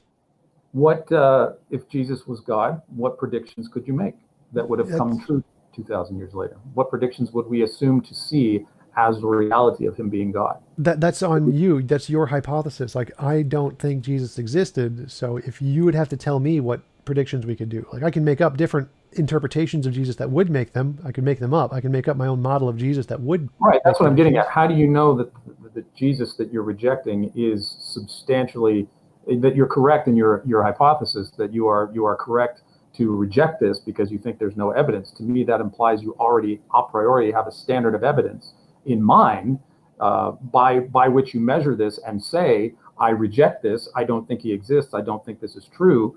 I'm not. It's not clear what your standards are that you use to make that deduction. You have said, yes, I understand you've said empirical evidence, but it seems like that you're finally the one making that decision as in terms of whether or not the evidence passes muster. And that's to me what it looks like. It looks like I hear you saying empirical, but then it seems like you're sort of making the subjective decision that, well, the empirical evidence, the evidence that does exist is insufficient, but I don't know on what grounds you're actually making I'm this not. I'm judgment. not sure what you're not getting here. So, can you repeat it in a lab? Yes or no? That's empirical evidence. Does it make novel testable predictions of something we haven't discovered yet and make it correct? Can you do that? But the lab thing, we don't rush to the lab to claim everything that we know is true, though. You don't need to. Can it be done in a lab? Yes or no? If no, it's not empirical. If yes, it's Well, that empirical. okay, so that is kind of logical positivism that we must No, pass. no, no. That it only applies if the claims are of something that exists independent of a mind. If your claims exist true of a mind, then it's you can have knowledge claims without empiricism. So it's not logical positivism. But you are saying that in order for something to be true, it has to be empirically verified. No, I'm not. So I'm saying if you make a claim of something being independent of our mind, you need a standard of evidence that is independent of our mind to verify it. That's not logical positivism. It is completely different. I'm not following you. You're saying that we're you need empirical evidence, but what gives you that standard that everything has to kind of pass through that? So, I don't. everything has to pass through this one test. Either it's imaginary or it's not imaginary, and you need a criterion to differentiate between the two. That is the test that has to pass through. This has nothing to do with empiricism. Empiricism is just the method I use to differentiate. If you have a different method, that's fine. I'm not saying there isn't another method. So which means it can't be empiricism because I'm saying you could, if you have another method, fine, that's totally okay. But you have to demonstrate it works independent of imagination. Whereas I'm saying, here is my method, which we know and we all agree works to do this. It shows it's false as far as I can tell. I see no other method that you've proposed that can do this. Therefore, I'm reasonable to conclude it's imaginary. So none of that corresponds to empiricism. But it seems like you're subjectively attaching a label of imaginary to something here as a sort of category. We're going to put it over here, and I'm going to say it's imaginary until it passes my criteria for empirical testing. No, so do you disagree that all ideas are necessarily in our imagination first? No, I mean you get Okay, well ideas then you from. agree with there's imaginary criterion, so it's not my subjective criterion. Everyone agrees ideas start as imaginary, so we agree that criterion exists, and we agree that not all imaginary things are true. Like I imagine unicorns, and there are no unicorns. So do you agree that not all imaginary things are true? Yeah, no, sure. Not everything that we think of is true, So if but someone what is claiming that one of their imaginary things exists in reality, then they're going to need a way to differentiate between these non-true imaginary things and the true imaginary things. but not all ideas that we have, though we accept them as true, cannot be verified I empirically. didn't There's I didn't other say ways anything of about that. knowing. So go back. So Mhm. first step, there's imaginary things, there's real things. Not all of the imaginary things are real things. So if someone is claiming they have an imaginary idea and they're claiming it's real, you need some way to differentiate the imaginary ones that aren't real and the imaginary ones that are real. Would you agree? Oh, I would agree, but here's my thought. There's a lot of things that you and I would accept as true, or maybe having an existence, that are non-empirical truth. morality, justice, love, compassion, um, any kind of intangible sort of conceptual frameworks, even the philosophy that drives science, the philosophy behind methodological naturalism, the philosophy of mathematics, the philosophy of mind, psychology. There are so many things, Tom, that we don't have the advantage or the ability to run through an empirical test, and yet we accept them as basic axiomatic truths about reality, though they are non-physical. That's what Right, I. right. So just to clarify, there are imaginary things and real things, and if you are claiming that you have an imaginary thing that is real and isn't imaginary, then you need a criterion. But if you're just claiming you have an imaginary thing, like math, logic, language, love, feeling, compassion, emotions, truth, all of those are just imaginary things. You're not claiming those are real independent of our imagination. They're I am just claiming imaginary. they're No, no, no, real. I'm sorry. I am not claiming those are Oh, real. okay. So all of those are just things in our imagination, which means I need no empirical evidence for them. They're all true just because they're in our imagination. I would only need empirical evidence if I claimed these things are true independent of our imagination. Oh, I see. So that's the difference, is that you think they begin with us, and where I, as a theist, think that they ultimately come from God. That's where we're at, right? I'm just trying to draw back into the original argument here. So, because my epistemology is not like empiricism. It says there are imaginary things and there are real things. And if you say something is imaginary, well, then you don't need empirical evidence for it. You can say it's knowledge, you can say it's true, you don't need any empirical evidence for it. It's totally reasonable. So it's not empiricism because it doesn't require any empirical verification for these things. They're just imaginary kinds of knowledge, like math and logic and whatever. Okay, so But then, I but guess then I'm if you hung up make, on. but then if you make I'm hung another up. claim, go ahead. Oh, I'm sorry. I guess I'm hung up on how you're using imaginary. It has other connotations like fairy tale or something. Oh But no, no, let just me. conceptual stuff in our head. Any imagination, any idea, Okay, any thought. so conceptual would be abstract objects, Yep. conceptualizations. I was getting hung up on imaginary. I'm sorry. So I think I'm clear now on what you're doing. You're saying that there are things: reason, truth, logic, beauty, love. All of these things are concepts. We accept them, and you're saying that these concepts in the mind, of the mind, come from and start with the mind, and they're not external to us. Things that we have created. Is that correct? Yeah, I'd say if those are reasonable to believe just based off of our imagination because they're only mental concepts. Okay, so you're okay with the mental non-physical concepts as having truth, objective truth in reality, even though they're non-physical. No, they're perfectly physical. So all ideas are physical correlations of brain states. So, but that's a different topic. Yeah, that's a different topic. Okay, so I guess that's the difference between us. That I would think that yeah, I certainly have concepts and ideas that I own, but I think those foundational things: beauty, truth, love, compassion, justice, mercy, kindness, mathematics, logic, reason, all emanate from God and from the Logos, rather than them being just conceptions that we make up. They do seem to be external to us. In other words, we come into the world, and here they are already, and we learn them. I would say that they do seem to have a kind of nature and quality to them that would suggest they are beyond us and not something that we just made up. Right, and, Uh, and I'm a moral realist, so I agree in cases like morality. And in order to justify that belief, I have to provide empirical evidence that those things do exist independent of imagination, which is why moral realism isn't like a consensus among everyone yet, because we don't have yeah, that yet. So I yeah. agree that if I am claiming that morality is a thing true independent of our minds, I need to demonstrate that empirically, which we haven't done yet, so we don't have proof for that yet.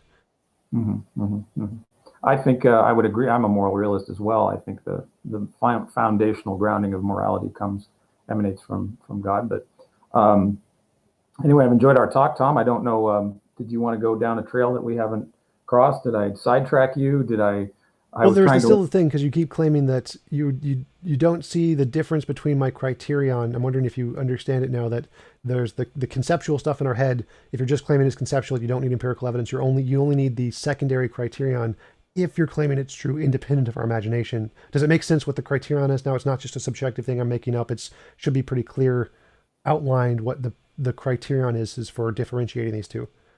Yeah, I think I follow you. That if I'm claiming something to be, so for example, my straightforward claim that morality comes from God, on your terms, you would require that I empirically demonstrate this concept that morality comes from God. You are saying, on your view, that it's on me to come up with empirical evidence for that conceptual point of view about morality. Is that correct? Yeah, sort of. I'd say that if we can demonstrate morality exists, like it has some observable feature in reality, and then you can demonstrate there is the God that exists and it grounds or just demonstrate that God exists and you assert that it grounds morality, that's sufficient for me. So if you just demonstrated that God exists and that was an explanation of morality, that would count. Okay. Okay. So it does seem to be there is, I would think, a little bit of subjectivity about the human person in assessing the evidence, whether it's empirical or conceptual. Where, I'm not saying that it makes any. I'm not saying that it makes a worldview wrong. I just think that there is a certain kind of interpreter aspect, responsibility that we have to sort of interpret the world, and the way we interpret the world is subjective. It doesn't make it that our interpretations are wrong. It just creates an opportunity for us to provide to provide an interpretation, to provide a way that we look at things. But because we are subjects, our standard of assessing the evidence and criteria will be by nature subjective, and that doesn't equate to being wrong. It just says that there is a subjective human element to how we view the world. Would you agree? right, there are some people who just believe anything you tell them. So there's lots of Sure. different subjective criterion for the way we assess it, but there is an objective fact that some are better than others. Well, in terms of, yeah, there's certain viewpoints that we probably all hold. I mean, the universe exists, et cetera, et cetera. But I think though that there is a subjective element to how we see things, and Well, I don't think so, because you agreed with me on all of the things. Like you agree there's imaginary things and real things, and you agree some imaginary conceptual things. things. Yeah, Yeah. yeah, conceptual, because I use the term synonymously. They always mean the same thing. Mm. And so some of the conceptual things correspond to reality and some don't. And so we need some way to differentiate between the two. That is the full extent of my methodology. I use empiricism as my way to differentiate the two, but Right. there could be I, others. I hear what you're saying. That But you agree with all of that. You agree with all of the same things, but you seem to be saying there is this other way to differentiate between imaginary and real based on some kind of conceptual analysis, and I've seen no way to show that it actually does. That's the well, that's I the think you argument. would need I think you would need a standard outside of yourself to be able to make that determination ultimately.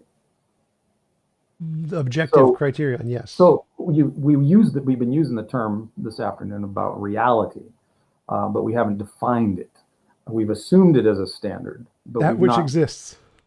Well, and again, we could get into a sticky discussion about existence as well. I mean, right? I mean, so that which exists is real. That which is real exists. It's somewhat of a tautology, but we assume the definition a lot of times in these discussions without unpacking whose definition of reality are we using when we make these measurements. That's where it becomes an issue. Well, that doesn't seem to be an issue because we're using the same definition here. Again, our definition of there is some real things, some imaginary things, and we need some way to differentiate between the two. Now that we agree on all of that.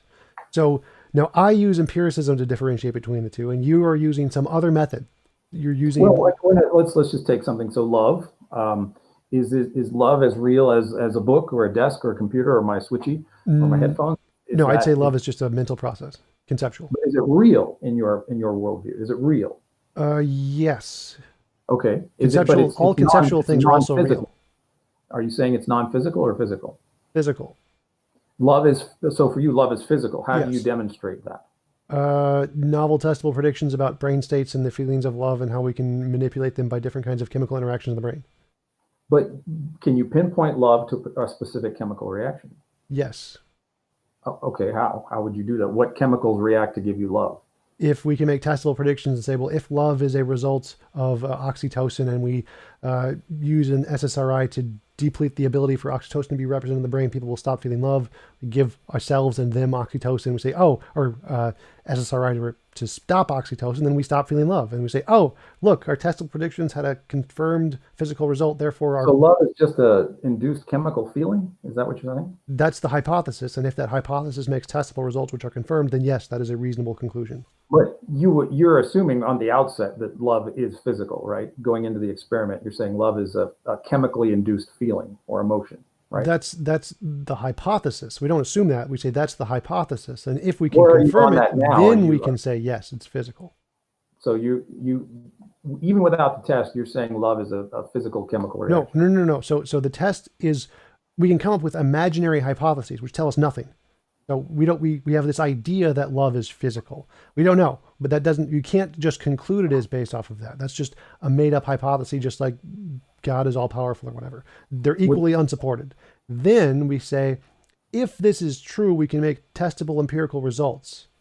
and get that. If we get the results we're looking for, then it's reasonable to conclude that hypothesis was true. You can't conclude it was true beforehand. You have to wait for the results to conclude it was true. How do you, when you go into the test, Tom, I mean, what do you think love is? I mean, when you say love and define love, how do we, how do we know what love is, that we see the result of it? If I say, oh, look, John had this and this happened, is it a feeling? What are the standard of love? Conceptually, I think you have to go into that test with an idea of what you're going to expect to see, which means you need a definition of love. What do you Sure. think that is? Well, I think love is a something we feel. Like when I feel love towards a person, there is a specific kind of feeling we have towards that person that we don't have for other people, and we label that specific feeling as the feeling of love. Do you think that there is do you think it's more of a feeling or more of an action? I don't know what you mean.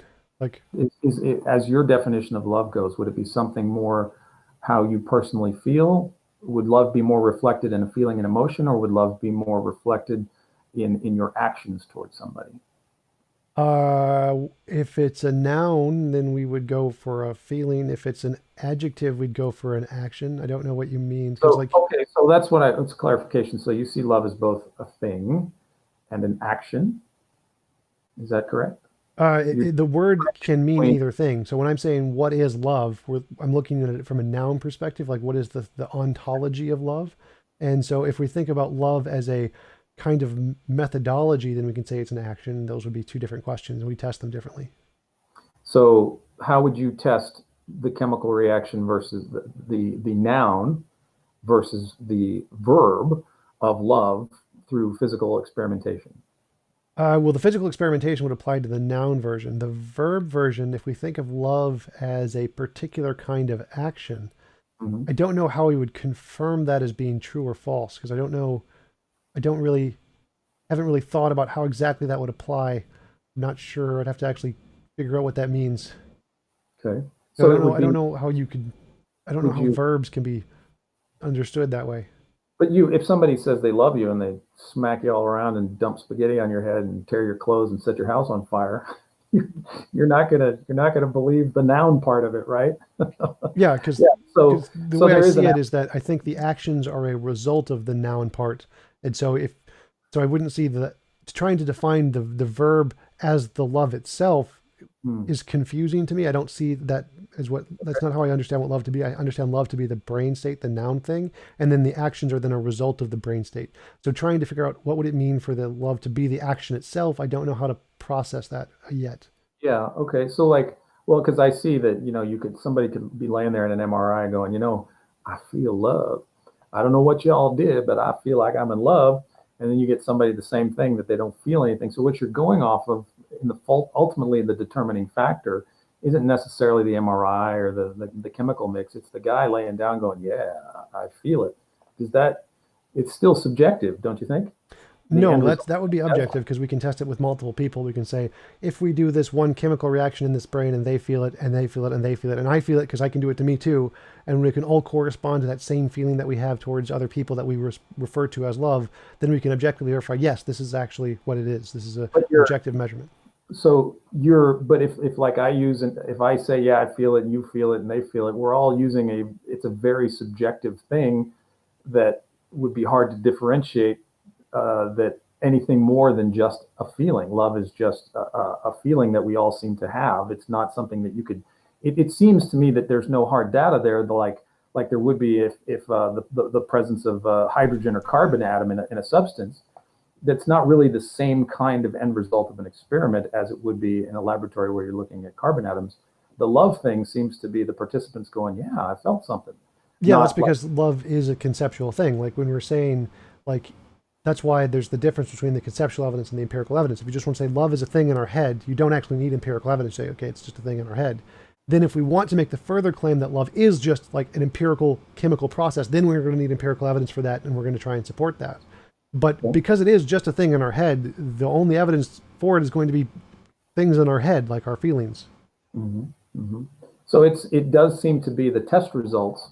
If you're going to do a test result of the experimentation of love, that the test results finally turn into a conceptual testimony. and not something like hydrogen or carbon or anything like that, right? Would you agree? That you get the final results of the love test really are a conceptual testimony of the individual and not like carbon, hydrogen that you can see under a microscope. Yes, but again, the results don't matter to the conclusion. So, for example, if I predict that love is a brain state, therefore I can show that there is a giant gold brick 10,000 miles exactly below me right here, and I get that confirmed, that's good enough. Like the actual results of the prediction don't need to be independent of our subjective brain states to confirm that our brain states are material. All that you need to do is be able to make successful testable predictions. The predictions themselves don't need to be independent of subjective experience for them to be correct and to confirm conclusion that our brain states are empirical. Okay. All right. Well, it is 2 o'clock and way past my, not my bedtime, but way past my prescribed hour. But I enjoy talking to you, Tom. Oh yeah, absolutely. I love talking to you too. I'll let you go. It's always fun, and I always learn something. And you and I have an understanding. I just enjoy talking to you as well. I'm not the most persuasive apologist on the planet. I don't say that I know everything, and I don't come in here to try to, I'm going to get TJump. I just really like talking to you. It's a lot of fun. Yeah, it's a really interesting talking about these concepts. I really enjoy it. So thanks for coming on. Great. I really appreciate you having me and having the patience to deal with all my inanities. And I tried to be more philosophically nuanced today. I know last time some people were complaining I was just telling stories. So I tried to be a little bit more syllogistic. I'm not really kind of that person in the deeper philosophies, but I do enjoy the topics. I do understand them.